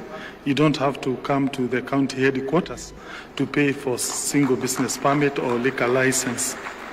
The third one, Your Excellency, is a land management system. Anyone who wants to pay for building permit, lease, subdivision, transfer application of any plot, again, you go onto the internet, you loading your documents, including your architectural designs. We process this via internet, and then you print your document, and you go home, and you're able to see how much money has come to the county of Murang'a. The other one, Your Excellency, is on fleet management. Murang'a County, just like other counties, has about 100 motor vehicles. So we put this system to monitor where they are. So if you overspeed, we are able to monitor you. If you enter into a pub, we just send a text and the vehicle stalls. We are able, if there is an accident, we can play back whether you're on the right track, you're overspeeding, and we are able to get that evidence. This has led to the reduction of number of accidents and also improved drivers' behavior. The other one is Inua Mkulima. Your Excellency, this one was made in partnership with Cooperative Bank of Kenya, where we give our farmers, those who are in milk and mango, subsidy money, so that when they go to a pre-qualified shop, they are able to redeem certain farm inputs. For example, animal feeds, even foodstuff. So it is a technology that is mobile-based. So when you go to a certain shop, this is the card we give them. So you give it, if you're a member of that program, your money will be deducted, which has been preloaded in that e-wallet. That supports milk and mango value chains in Murang'a. The other one is a file management portal. This is our own internal system in the county government. We have another one for hospitals. We are able to now know how many patients are visiting our health facilities at any given time. We have about 150 facilities. So, for instance, now you can see we have 6,487 patients now. In the middle part, that is the diseases that have taken them there. At the end, the money they have paid us today, whether by M-Pesa or SHA claims. This system was made together with the Ministry of Health, and I thank my friend Mr. Jared because he's currently in all 157 medical facilities. Allow me to end there because they are many, but just to give what are the downside or the problems we encounter. Number one is unstable internet. We hope that our service provider will be able to stabilize internet. Secondly is unstable power. We have been compelled to now solarize our health facilities so that when we have a problem in the national grid, our systems continue functioning. Thank you.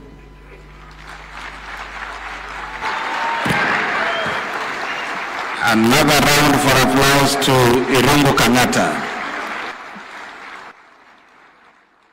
It's now my pleasure to invite Right Honorable Speaker of the Senate, Amason Jeffa Kingi, to come and make his remarks and address us. Karibu sana Bwana Speaker.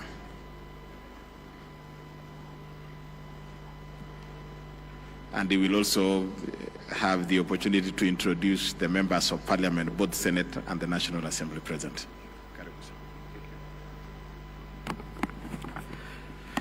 Your Excellency, the President of the Republic of Kenya, Dr. William Samoei Ruto, in the interest of time, allow me to adopt the protocols already established by the speakers who spoke before me. Your Excellency, before I make my brief remarks, allow me to introduce the team from the Senate, and I hope my eyesight won't fail me. We'll start with the Deputy Speaker and Senator for Meru County, the Honorable Senator Kathuri Murungi, the host Senator, Senator Kajwang Moses Otieno, the Senator for Nandi, Senator Samson Cheraingei Kiprotich, Senator Dr. Boni Khalwale, Senator for Kakamega, Senator Faki Munyehaji, Senator for Mombasa, Senator Eddie Okech for Migori, Senator Catherine Muma Muyeka, Senator Maureen Tabitha Mutinda, Senator Hamida Ali Kibwana, Senator Julius Murgo, Senator Montate Batuli Betty, Senator Kisang, Senator Esther Anyeni Okenyuri, Senator Beth Siengo Kalunda, Senator Jackson Mandago, Senator Danson Buya Mungatana of Tana River, Senator Abbas Sheikh Mohammed, Senator Mbugua. Those are the senators who are with us here today. Further, Your Excellency, before I make my short remarks, I have been given a request that I should place before you. In keeping with your generosity, Your Excellency, that has been witnessed by Kenyans for the past couple of weeks, where you extended some appreciation to the national team, Harambee Stars, for every match that they win. The Senate team, having beaten the governors,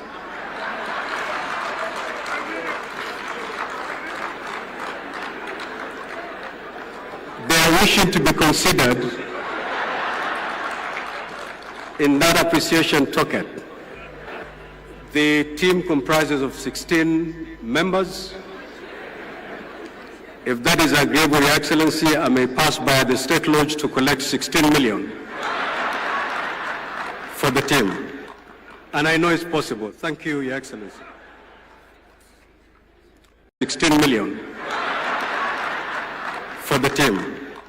And I know it's possible. Thank you, Your Excellency.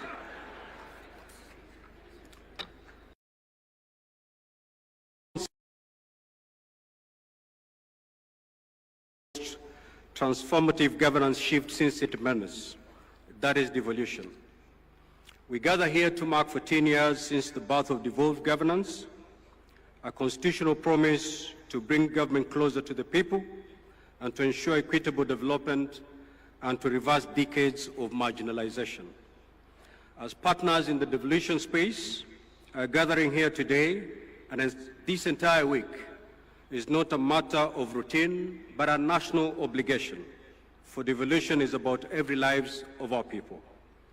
The theme of the conference, that is for the people, for prosperity, devolution, and as a catalyst for equity, inclusion, and social justice, is not just a slogan. It is a call to action and resonates with the realities of our time.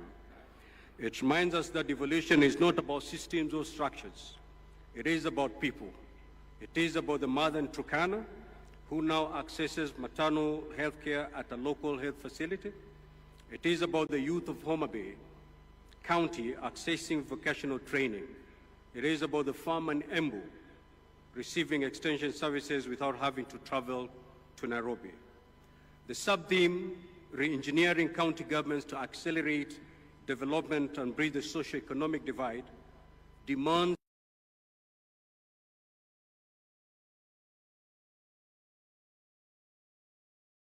responsive and people-centered. It is a call to disrupt mediocrity, embrace technology, promote innovation, and be accountable stewards of the public trust. Your Excellency, we promulgated the Constitution of Kenya in 2010 and operationalized it in 2013. We reimagined a Kenya where no county, no village, no Kenyan will be left behind.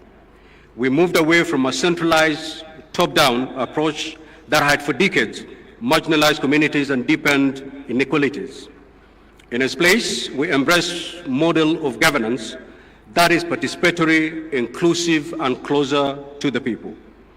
And while the journey has not been perfect, it has been profoundly transformational.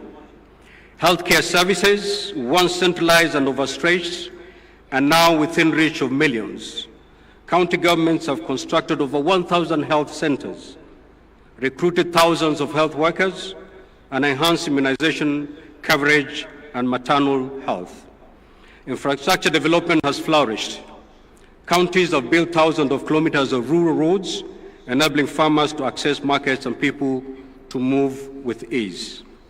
Early childhood education, water provision, agricultural extension services, and local economic development all have experienced rejuvenation because of county-level planning and execution. Above all, citizen participation in governance has deepened. Today, a resident of Wajir, Lamu, Nyandarua, or Vihiga has a say in how resources are allocated in their ward, an unthinkable reality 2 decades ago. At the heart of these gains, Your Excellency, stands the Senate, the constitutional protector of counties and their governments, as proclaimed in Article 96 of our Constitution. In line with its mandate, the Senate has recorded the following milestones. It has allocated close to Kenya shilling 4 trillion cumulatively to counties through the Division of Revenue County Allocation Revenue Acts. Oversighted the use of these funds through the standing committees of the Senate. It has championed legislation that have empowered counties, enabling them to cooperate efficiently.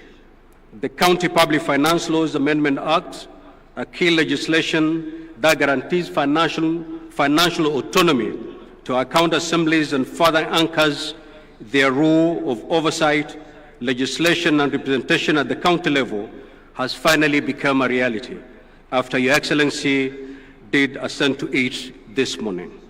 We thank you for that. It is no doubt, Your Excellency, that without the Senate, devolution would be a shell. With the Senate, devolution has become a shield for the aspiration of many Kenyans. Indeed, at this juncture, allow me to applaud our senators for working tirelessly in building consensus to navigate very complicated tasks as they execute their mandates. A good example is the collective effort and team spirit that characterized the debate and passing of the fourth revenue sharing formula for counties for the year 2025, 2026 to 2029, 2030. This was a profound departure from the past. Such an exercise was riddled with acrimony and laced with political differences. Your Excellency, yet even as we celebrate these achievements, we must confront the hard truths mirrored in the following realities. These are the threats to devolution. One, corruption and weak accountability systems in some counties continue to threaten and erode public trust in devolution. Failure, regrettably so, failure by some governors to heed invitation by the Senate to come to the Senate to account for the resources placed in their hands not only erodes the good working relationship within the devolution family, but also is detrimental to the noble goals of devolution. Regrettably, Your Excellency, we have seen cases where Senate committees have had to encounter hostilities when they visit counties in exercise of the oversight mandate. Very regrettable. Duplication of rules and power struggles between national and county governments undermine efficiency and cooperative governance. Inadequate on-source revenue mobilization by counties has left them over-dependent on the exchequer, limiting innovation and self-reliance. Wrangles within the county assemblies, which sabotages work delivery. Your Excellency, a case in point is the county of Nyamira, where at some point we had 2 county assemblies, 2 clerks and 2 speakers. Disbursements of funds to counties and politicization of county development priorities, which often sidelines community needs. Your Excellency, to secure the next decade of devolution, we must act decisively and collectively to deal with these threats. Distinguished participants, devolution was never meant to be a destination. It is a continuous journey, one that requires vigilance, courage, and commitment. Let us not allow short-term political interest to dilute the long-term vision of equitable development. Let us recommit to the devolution dream by ensuring it lives and blossoms in every ward, in every village, and every heart. For the greatness of a nation lies not in the glitter of its capital city and its urban centers, but in the dignity of its villages. May God bless our counties, and may God richly bless our land. Thank you, Your Excellency.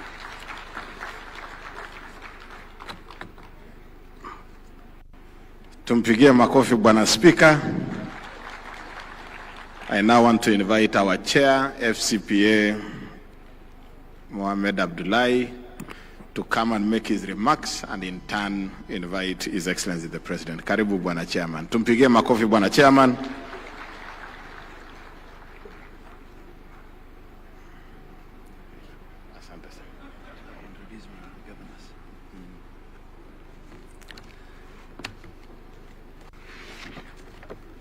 Thank you very much, our whip.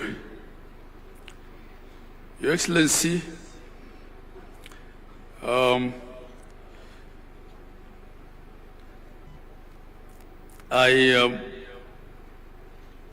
will ride on the protocols already observed before me, but I just want to, before my speech, ask the deputy governors, because I think other groups have been asked to, have been appreciated, to also stand so that we know the deputy governors who are here. We can appreciate you in totality, deputy governors. Thank you very much. Please let's appreciate our deputy governors who are here. Your Excellency, when my sister was here, Gladys Wanga, host governor, I think because of the small element of stage fright that we all have and the fact that we're putting her under pressure to save on time, she forgot to introduce her deputy governor. I think he also didn't stand up when the other leaders stood up.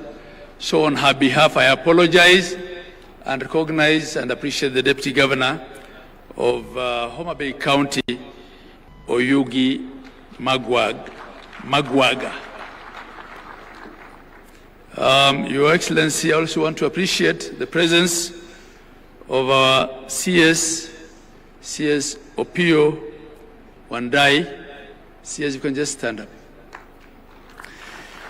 Now, with that, Your Excellency, because not all governors will have an opportunity to come and stand up here, I'll be the last one speaking before I invite you. I want to ask all the governors to stand up. Excellency governors, host governor, Gladys Wanga was here, she stood and spoke. My vice chair was also here, Dr. Mutahi Kahiga. Our whip was our MC here, Steve Sang. Then we have my immediate former boss. She's Chair Emeritus, Governor of Kirinyaga and Waiguru. We have the Governor of Tharaka Nithi, Governor Muthomi Njuki, Governor His Excellency Chilo Ayako of Migori, Governor Nadhif Adam Jama of Garissa, Governor Kiari Badlisha of Nyandarua, Governor Mohammed Khalif Mandera, Speaker Emeritus, Governor of Bungoma Kenneth Lusaka, my professional colleague, FCPF Fernandez Barasa, Governor of Kakamega, Governor Paul Otuoma of Busia County, Governor Patrick Olentutu of Narok, Governor Mahmoud Mohamed Ali, Marsabit County, Governor Orengo James, Siaya County, Governor Professor Hilary Barchok of Bomet, Governor and Benjamin Cheboy of Baringo County, our sister Governor Cecily Mbarire of Embu, Governor Amos Nyaribo of Nyamira, and Governor and Kachapin of West Pokot. Am I missing out anyone? Oh yes, Governor Wilba Otichilo Vihiga, Governor Julius Malombe Kitui, Governor James Irungu of Laikipia, and Governor Kangata, who was here with some innovation a while back. I thank you all. Your Excellency, I had to do that. Your Excellency, the President of the Republic of Kenya, Dr. William Samoei Ruto, Your Excellency, the Right Honorable Amos Kingi, Speaker of the Senate, all the governors here present, and I will ride on the protocols thus far established, all delegates attending Devolution Conference 2025. On behalf of the Council of Governors, I take this opportunity to welcome His Excellency the President, the Honorable Dr. William Samoei Ruto, and all our distinguished guests and delegates to the 9th Devolution Conference and the 2nd Biennial Devolution Conference. As they say here in Homabay County, Warwako Uduto. You're all welcome. This year, our discussions will focus on 3 key themes of equity, inclusion, and social justice. Your Excellency, in the recent past, our country has witnessed citizen protests triggered by, among others, the finance bill, youth and government issues, and governance concerns. The continent and the world watched as our young people, popularly known as the Gen Zs, marched in major streets across the country, demanding for their voices to be heard. It's sad, of course, also that they were politically infiltrated. Indeed, the theme of the conference, for the people, for prosperity, for the people, for prosperity, devolution as a catalyst for equity, inclusion, and social justice, is meant to spur deep conversations on how the devolved governments can position themselves as the implementers and champions of these 3 democratic tenets of inclusion, equity, and social justice. This year, as we host the conference, it's a conference with a difference, the addition of side events that will be hosted by a myriad of partners, including government agencies, civil society organizations, the private sector, and development partners, will bring as many voices as possible to the conversation. I invite all the delegates to carefully peruse the program and purpose to attend the side events, which will run each single day of the conference.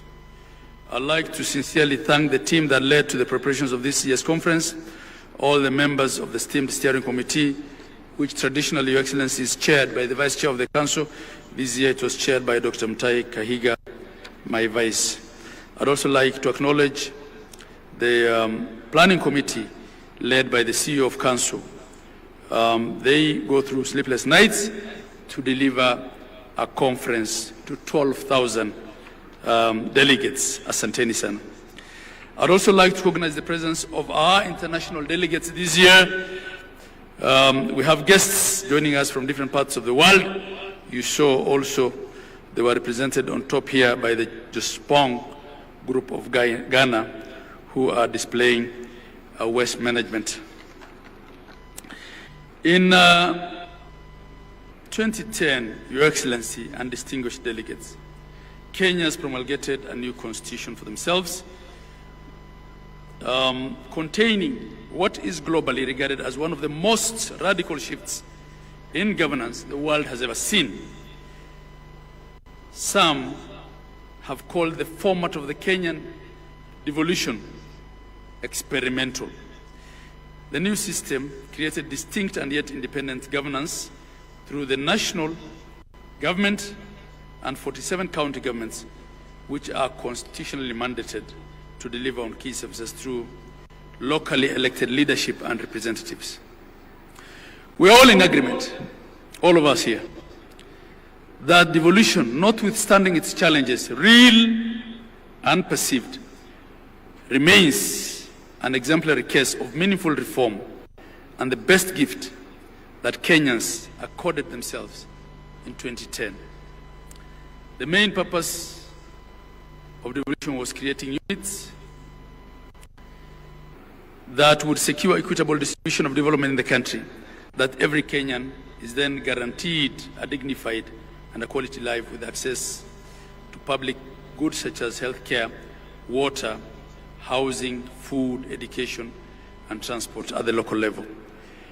Creation of administrative units beyond the county governments in wards, villages, and planning committees is further meant to ensure that the communities are heard and that the citizens' needs are met no matter where they are in Kenya. Article 174 of our Constitution captures this very succinctly by laying out the objects and the purpose of devolution. And there are 9 of them, and they include, among others, to promote democratic and accountable exercise of power, to foster national unity and recognize diversity. I'll not read all of them, but you can refer to Article 174. And in fact, in that article, Your Excellency, it's only one, really, and the object that explicitly refers to economic development under F, which says social and economic development and the provision of proximate, easily accessible services throughout Kenya. So through devolution, we were dealing with development, but we're also dealing with equity and social justice that is uniform across Kenya. From the above, ladies and gentlemen, the architecture of the Constitution anticipated that devolution would not only be concerned with economic development, but it will also foster national unity, democratic and political inclusion, and facilitate the decentralization of power, responsibilities, and resources, all aimed at bringing decision-making and services closer to the people. The establishment of the devolved government was thus our ambitious way as a country of reversing centralization as a basis of both political and economic development. It is both an economic imperative. Devolution is an economic imperative, but I believe it was also a political settlement. Devolution is indeed the truest and the most progressive definition of bottom-up social, economic, and political transformation. 12 years ago, Your Excellency, under the first election, under the new constitutional dispensation of 2010, we set up the first cycle of county governments, we ushered in 47 new county governments. And these governments, unlike the former local authorities, were created through the statutes. They had constitutional protection.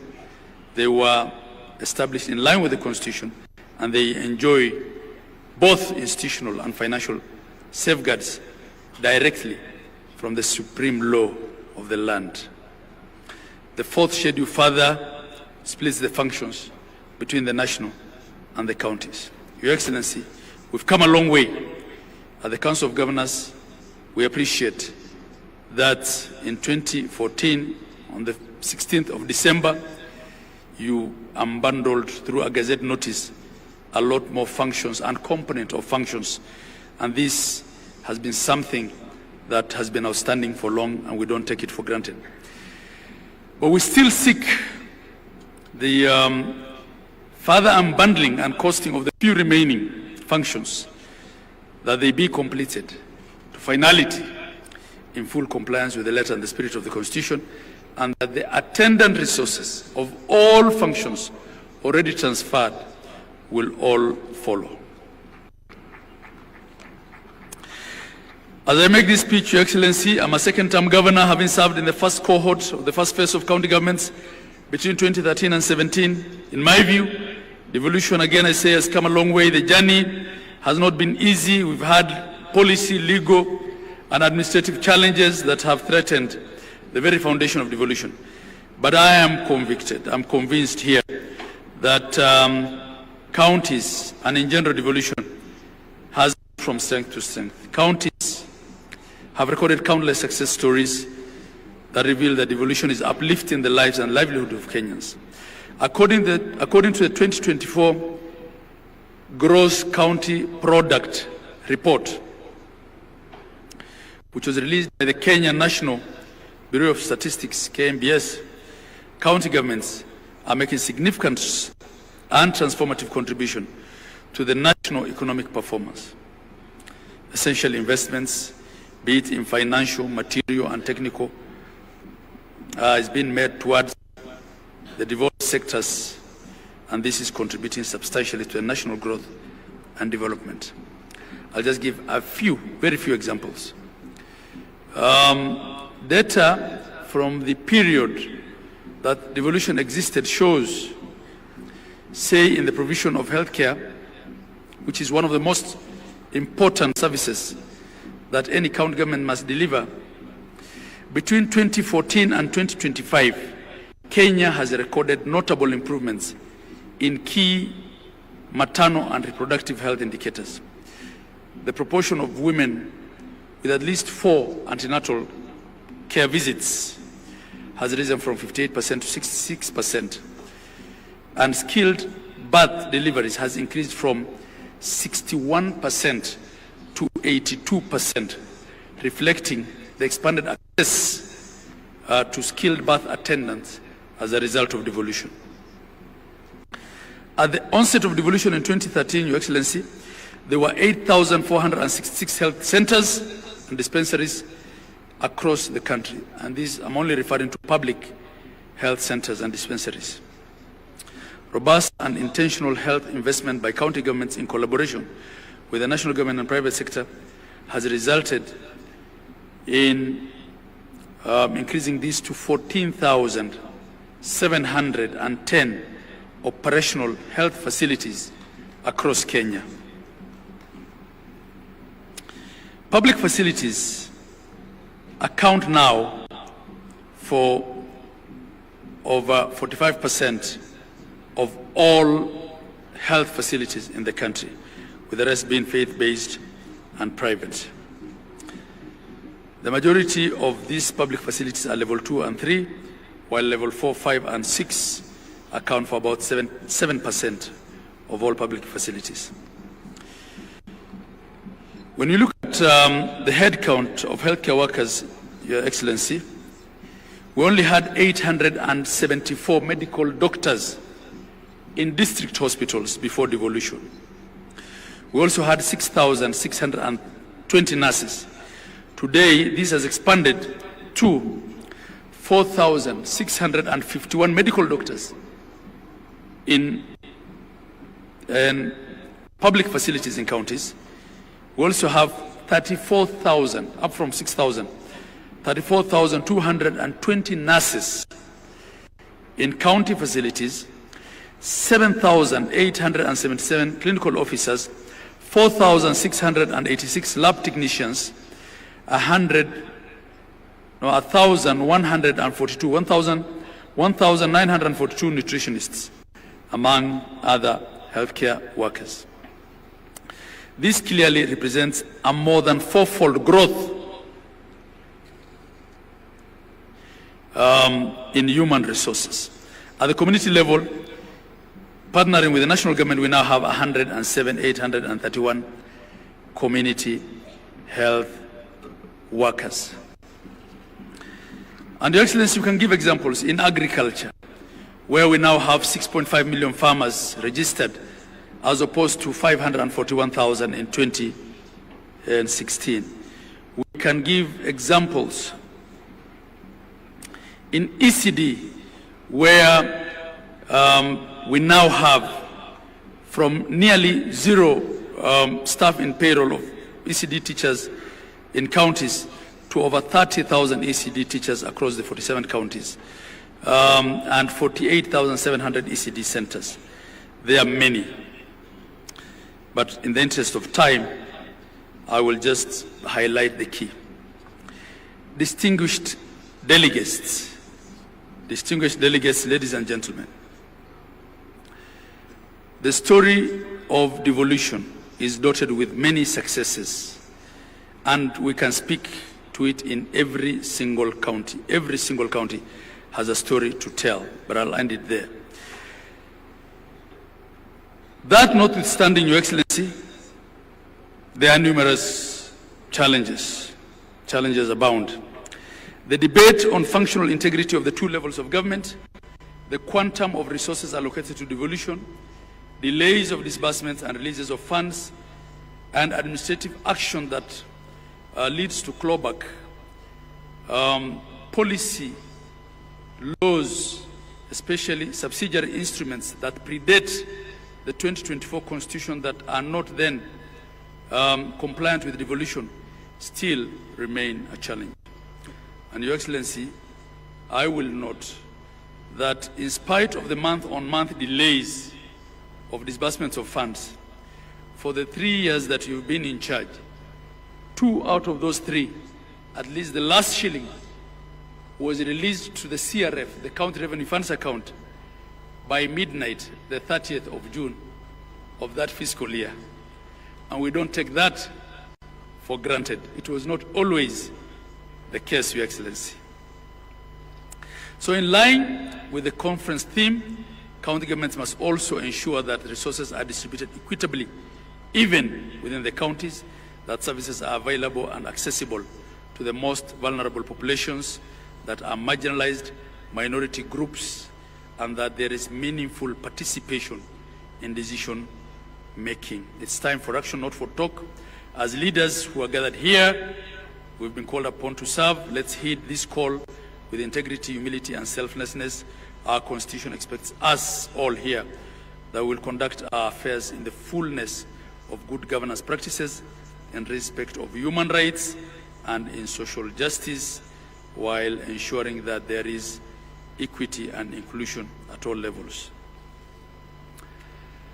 On the overall, Your Excellency, and I'm winding up, devolution has been and it will continue to remain a journey. It's not an event, it's a process. I can say as stakeholders we have done well, we can all do better, and that's why we're here with all the stakeholders and partners.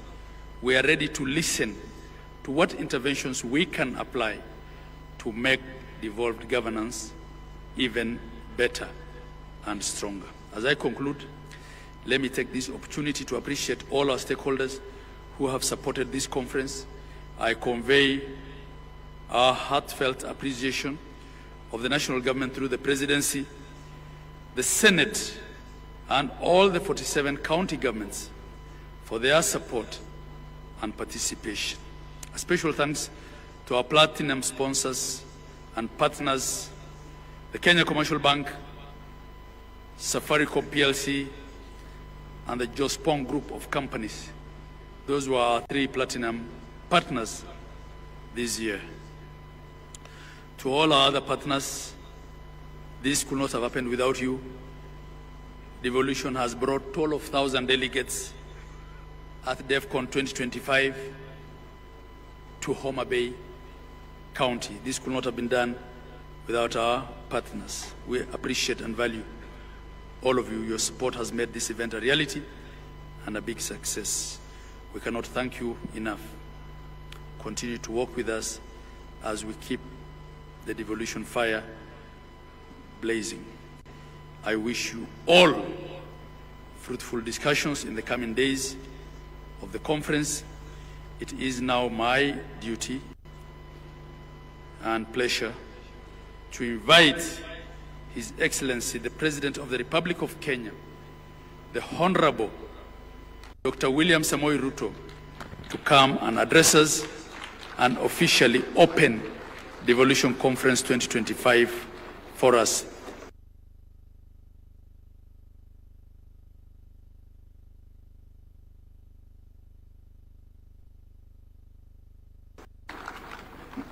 Thank you very much, Governor. Ladies and gentlemen, let's take our seats. Thank you very much.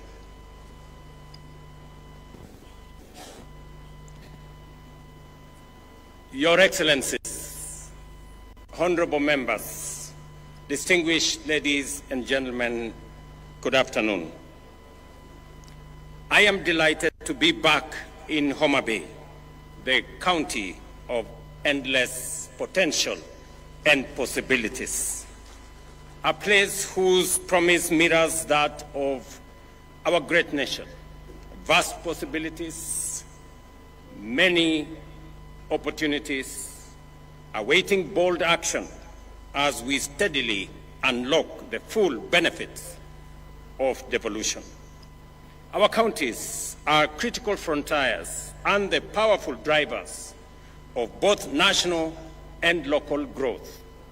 This Devolution Conference is therefore a moment to take stock, celebrate gains, and reimagine how we can accelerate progress for every county and every Kenyan. The theme of this year's conference speaks directly to our national vision, a Kenya where every citizen, regardless of region, gender, background, or status, has a fair and equal opportunity to thrive. Our Constitution's preamble commits us to human rights, equality, freedom, democracy, social justice, and the rule of law.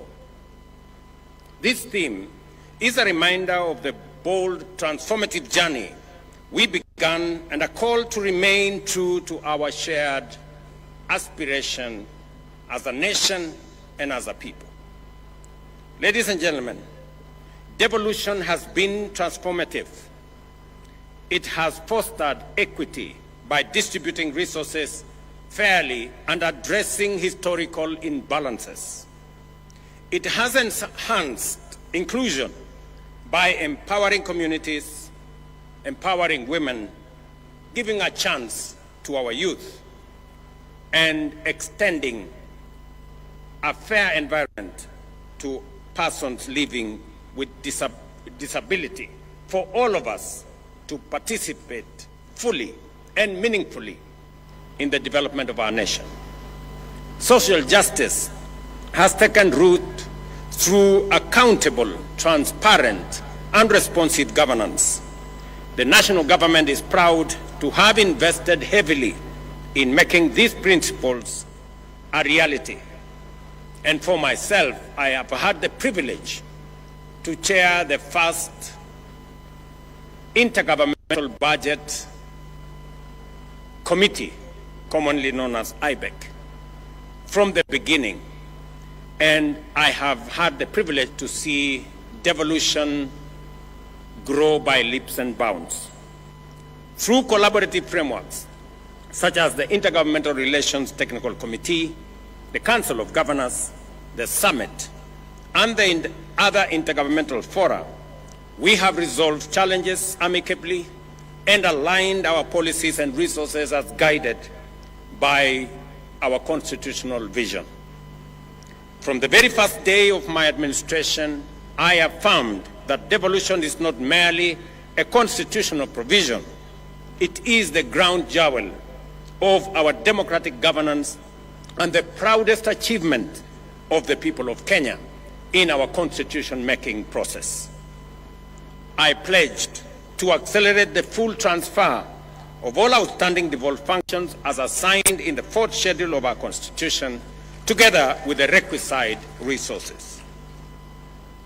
This commitment was formalized during the 11th National and County Government Coordinating Summit held at State House, Nairobi, on the 16th of December 2024, as has been alluded by the earlier speakers. I directed the Intergovernmental Relations Technical Committee to finalize the delineation, unbundling, and gazettement of all pending functions, and to initiate the systematic transfer of budgetary allocations and other resources tied to those functions without delay. Today, I am proud to report that all 14 devolved functions have been conclusively delineated, unbundled, and formally gazetted. This milestone has eliminated decades-old ambiguities that hampered service delivery and fueled intergovernmental disputes. This achievement marks a decisive turning point in our journey to align functions with funding. It empowers county governments to design and implement programs that respond directly to local needs, from healthcare to agriculture to water management, infrastructure, trade, and early childhood education, while delivering measurable impact to all the people we serve. Further, to the gazettement of the unbundled and clarified functions by IGRTC on the 16th of December 2024, and the advanced process of resource identification, I am pleased again to announce that we have gazetted immovable assets, that is land and buildings, to transfer ownership to the counties through Gazette Notice number 11164 of yesterday, 12th August 2025, a process that has eluded us for the last 12 years. In other words, 50,000 pieces of land and 80,000 pieces of land and buildings will now become the property of county governments legally. This morning, in a further demonstration of our commitment to devolution, I signed into law two landmark pieces of legislation: the County Public Finance Law Amendment Bill of 2023 and the County Allocation of Revenue Bill 2025. These laws cement the place and the principle of horizontal revenue sharing among counties and consolidate the place of county assemblies while clearly defining the respective responsibilities of both county and national governments. Let me say this, that I had the honor in Homabay to finally guarantee by law the independence of our county assemblies. This is a commitment that I made. This is an engagement that I did with the county speakers and county assemblies, and it was a merited request and a merited ask that the same way we have independence of the legislature at the national level, we must also have independence of the legislature at the county level. I now ask the county assemblies to effectively undertake their responsibilities, effectively provide oversight, efficiently legislate for counties to perform their mandate and also robustly represent the people who elected them. With this new mandate, with this new independence, the counties' assemblies now have no reason nor excuse not to do what they have been mandated by the Constitution effectively. Under the Division of Revenue Act 2025, we have allocated an unprecedented Kenya shillings 415 billion to counties, nearly 30 billion more than last year's allocation. The County Allocation of Revenue Act 2025 distributes this equitable share among the 47 counties in strict adherence to the revenue sharing formula set out in Article 217 of our Constitution. And again, today marks a turning point. We are using a new revenue sharing formula, again marking another historic step. This is the first allocation, as I have said, to apply the fourth determination of the basis for division of revenue approved by Parliament this year. This is not just more money. It is a stronger foundation for counties to deliver, develop, and transform people's lives. Ladies and gentlemen, despite operating within a tight fiscal space, the government has honored its commitment to timely disbursements, clearing all balances owed to counties for the just ended financial year. This ensures that counties have the fiscal capacity, institutional infrastructure, and human resources necessary to deliver on their expanded mandates effectively. Again, to report that yesterday,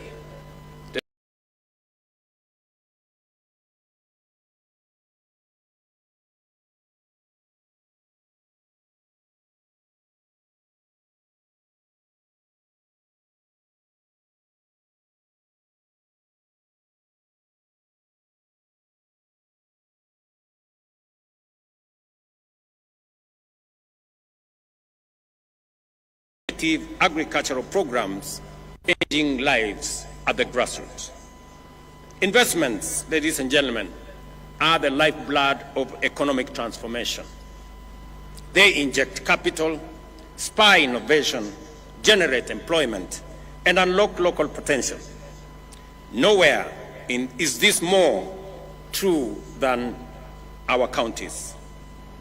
Under our bottom-up economic transformation agenda, we are working with counties to build one bankable, high-impact value chain in every county, from fish processing here in Homabay to leather in Kajiado and textiles in Kitui.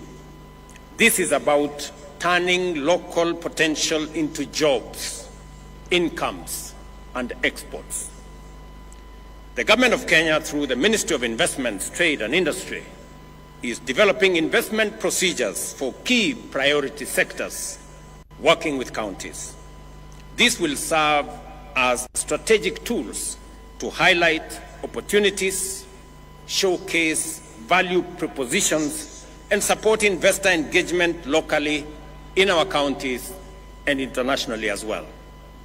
We have already completed the initial 4 sector packages: leather, business processing, outsourcing, e-mobility, and textile and apparels. By supporting end-to-end value chain ecosystems, we will increase local incomes, enhance food security, create jobs for our young people, and position counties as net exporters. Yet progress, again, ladies and gentlemen, is uneven, and the full promise of equity remains work in progress. This conference must be a turning point, not only for celebration, but for honest reflection and decisive action. To unlock the full potential of devolution, we must strengthen capacity, in our counties by building the skills, expertise, and employing technology needed for effective service delivery. Excellencies, while we may not have all the resources we desire, we have enough to deliver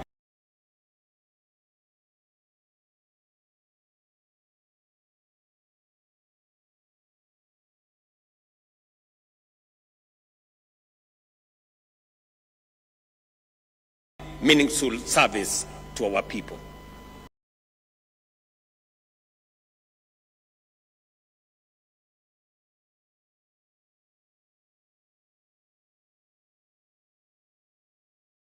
Ask ourselves, are we directing resources to the right purposes? Are we deploying them efficiently? How much is lost to waste and corruption? And what concrete measures are we putting in place to seal leakages, curb misuse, and enhance efficiency? These are the hard questions we must confront with candor, courage, and urgency. Without a doubt, we need to answer these questions as leaders. And I listened very carefully to the statements that have been made here, both by the earlier speakers, by the chair of the Council of Governors, by the Speaker of the Senate, and we all must be honest about ourselves and about what we are doing. And we must agree that the resources that are availed by the people of Kenya through their taxes are meant for delivering transformation in our counties and in our nation. I did sign into law a few weeks ago legislation that will boost the fight against corruption by signing into law the Conflict of Interest Bill, now law. I do expect that agencies charged with making sure that there is accountability at all levels of government take up their role as efficiently, as effectively, with accountability as the law and the Constitution mandates them. The EACC must take up their role. I have made it absolutely clear to the chair of the Anti-Corruption Commission, to the CEO of the Anti-Corruption Commission, that there will be no sacred cows and there will be no telephone call from anywhere below or above to stop anybody from being prosecuted for matters corruption. While I agree with the sentiments expressed by the Speaker of the Senate, and he has made a solid statement on holding governors and county governments to account, I also must say the legislature must also be held to account.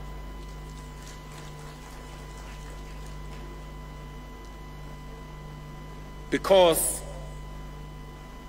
there is something going on in our legislature that we must call out. There is money being demanded from the executive, from governors, from ministers, from people in the executive, especially those who go for accountability before our houses of parliament. Mr. Speaker, it cannot continue to be business as usual. It is not possible that committees of parliament demand to be bribed, demand to be paid for them to write reports or to look the other way for what is happening in either the national government or the county governments. All of us must act together. The fight against corruption must be an all-of-society engagement and exercise and effort. I also want to ask the judiciary not to be a haven for the corrupt to hide behind judicial decisions. We have innovation that is only available in Kenya that allows a corrupt person or somebody who has stolen public resources or somebody in breach of law not to be prosecuted. Something called anticipatory bail. It is a Kenyan innovation that takes us backwards. Just let's ask ourselves, somebody who has stolen public funds and then goes to court and gets something called anticipatory bail, makes it impossible for such a person to be arrested and prosecuted endlessly. How does that support the fight against corruption? This is a matter I hope our friends in the judiciary would help us answer. Because we are undertaking the transformation in Kenya, but that transformation is being undermined by corruption, and we must call it what it is. And all agencies, institutions, and arms of government, we must come together to deal with the challenge of corruption so that we can ensure that public resources are meant and are used for the intended purposes for which the people of Kenya have asked us. Without a doubt, ladies and gentlemen, technology can help in eliminating waste and enhancing efficiency. Since its inception in 2013, the e-Citizen platform has stood at the heart of Kenya's digital transformation. What began with a handful of services, about 300 then, has evolved into a 24/7 one-stop shop for over 22,000 government services, accessible from every part of Kenya and everywhere in the world. Today, more than 14 million Kenyans are registered on the e-Citizen platform, with 500,000 Kenyans logging in daily to access passports, driving licenses, business registration, land transactions, marriage certificates, police clearances, and much more. All without queues, intermediaries, brokers, or unnecessary bureaucracy. The results speak for themselves. Collections have surged more than 1,500%, from Kenya shillings 60 million to over 1 billion shillings collected by e-Citizen daily, translating to more than 500 billion annually. Ministries, departments, and agencies have seen revenue growth of up to 400%, supported by accurate projections and better planning.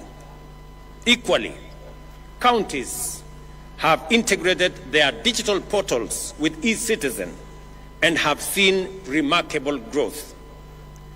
Mombasa County, for example, revenues have rose from 1.6 billion to Kenya shillings 2.5 billion, a 61% growth.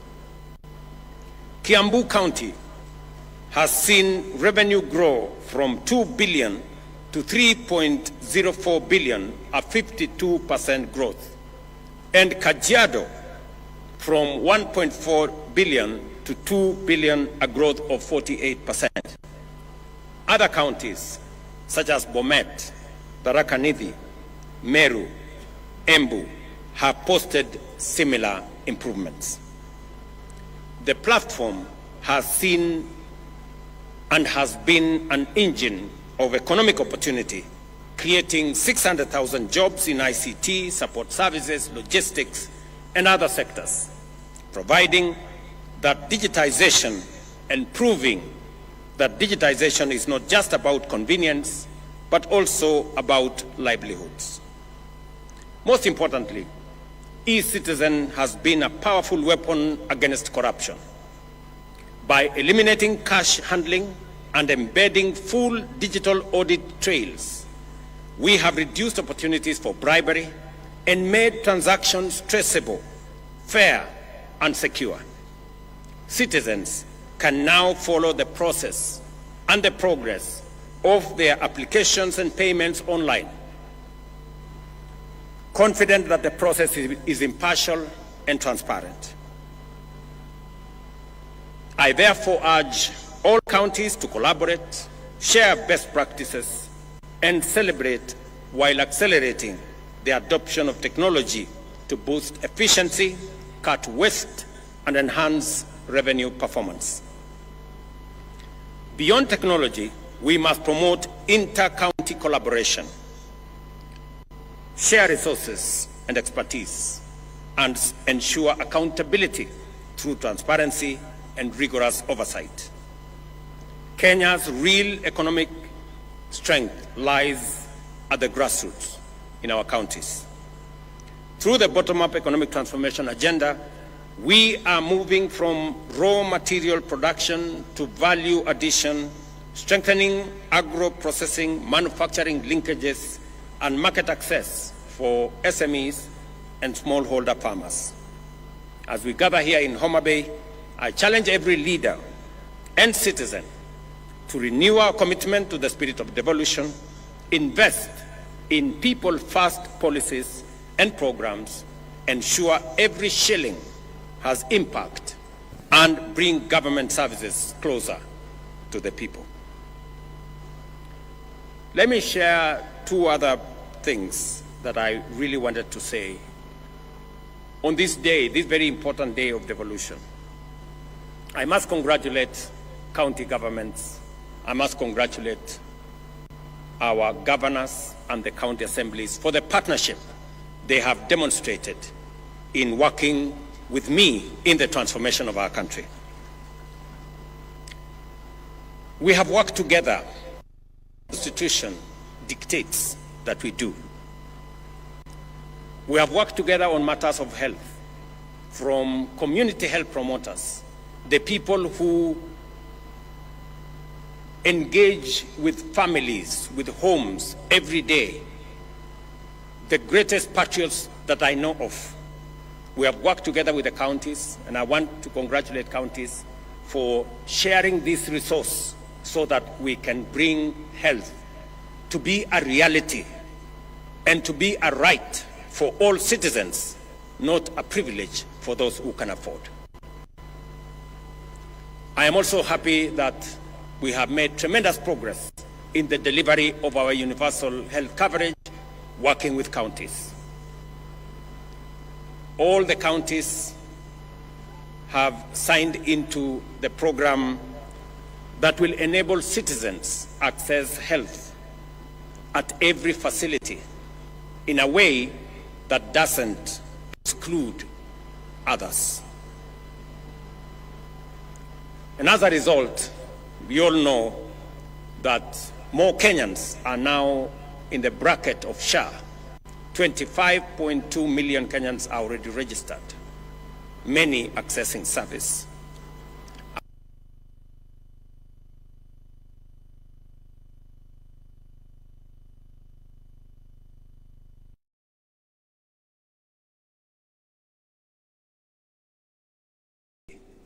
Charges citizens for a service already paid for by the government of Kenya. Let me state here that we have made provisions in the budget of 21 billion Kenya shillings to make sure that treatment, medicine at level 2, at our dispensaries, at our health centers, at our sub-county hospitals, all the way to level 4, outpatient facilities, outpatient treatment is paid for fully by the government of Kenya. And no facility, no dispensary, no health center or sub-county hospital should charge citizens who go to seek treatment because the government of Kenya will refund for the treatment, for the medicine given to citizens at that level. I am saying this because there are counties that are still charging citizens in health centers and dispensaries and level 4 for treatment when that treatment is already paid for by the government of Kenya. We should stop it. And I want to ask you, colleagues, to help the citizens of our nation, because, as I have said, we do not want to make health a privilege. We want to make it a right for all citizens.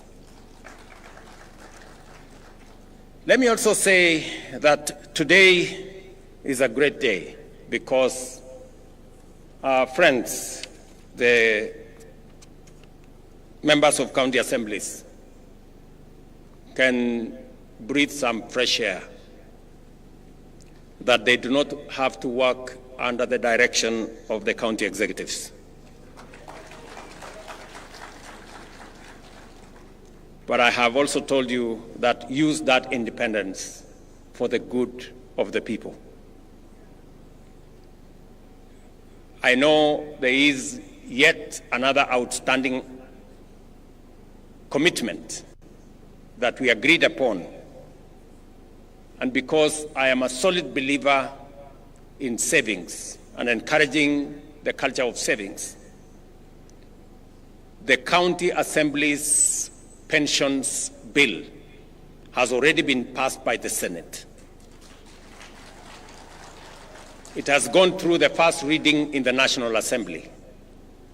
And I'm confident that in the next couple of months, I will be signing into law the County Assembly's pensions bill into law so that county assemblies like the National Assembly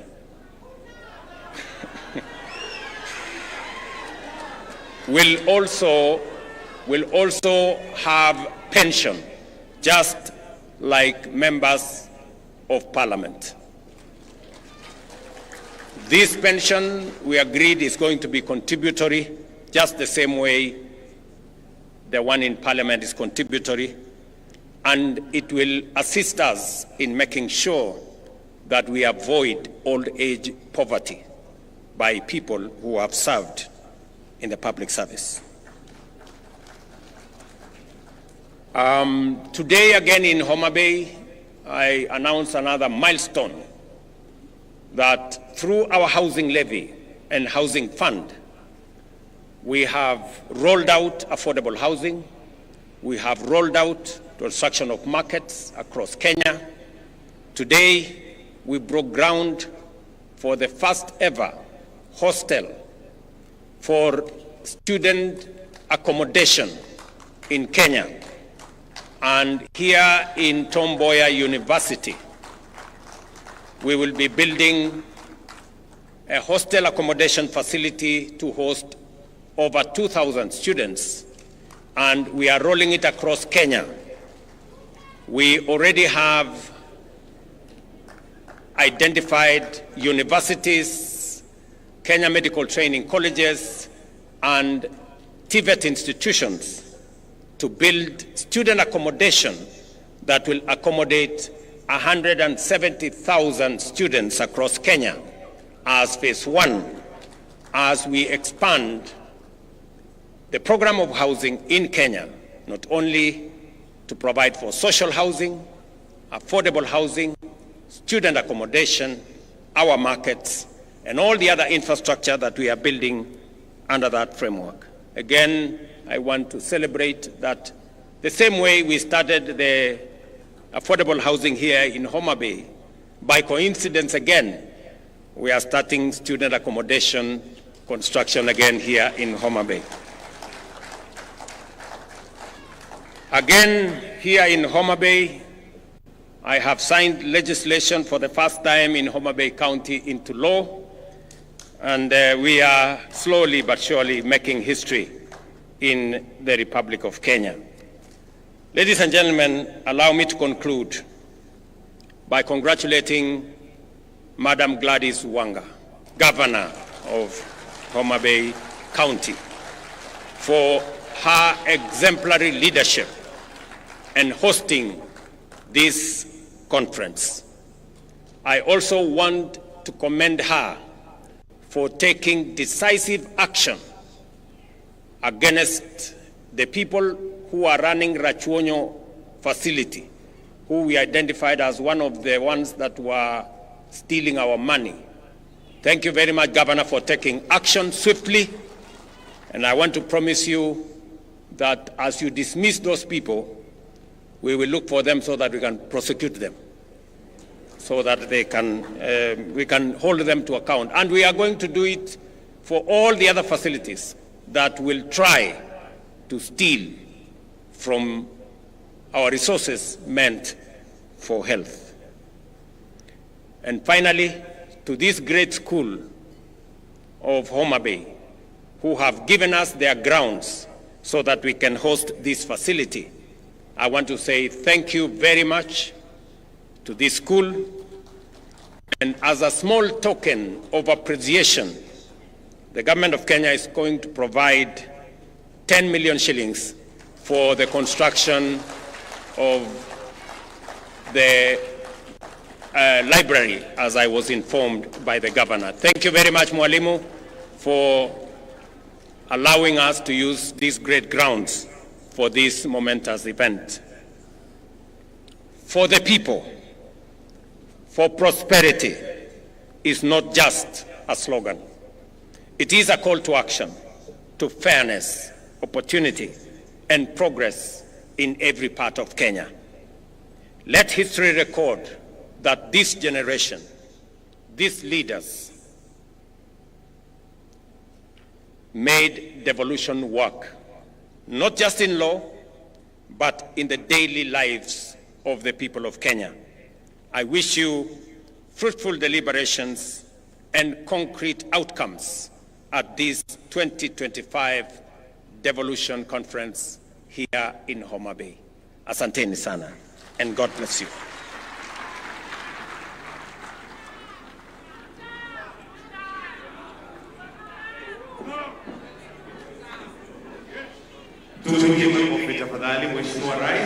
Let us take our seats briefly, please. Kindly, we can just take our seats. We still have the launch of the Devolution Training Institute induction manual. And allow me, Your Excellency, to invite the COG Chair, the host governor, the Vice Chair COG, the Speaker of the Senate, PS Devolution, COG Whip, CEO COG, and Ambassador Sebastian Groth to flank His Excellency as we now progress to the launch of the Devolution Training Institute induction manual. So the launch will be with the press of this buzzer.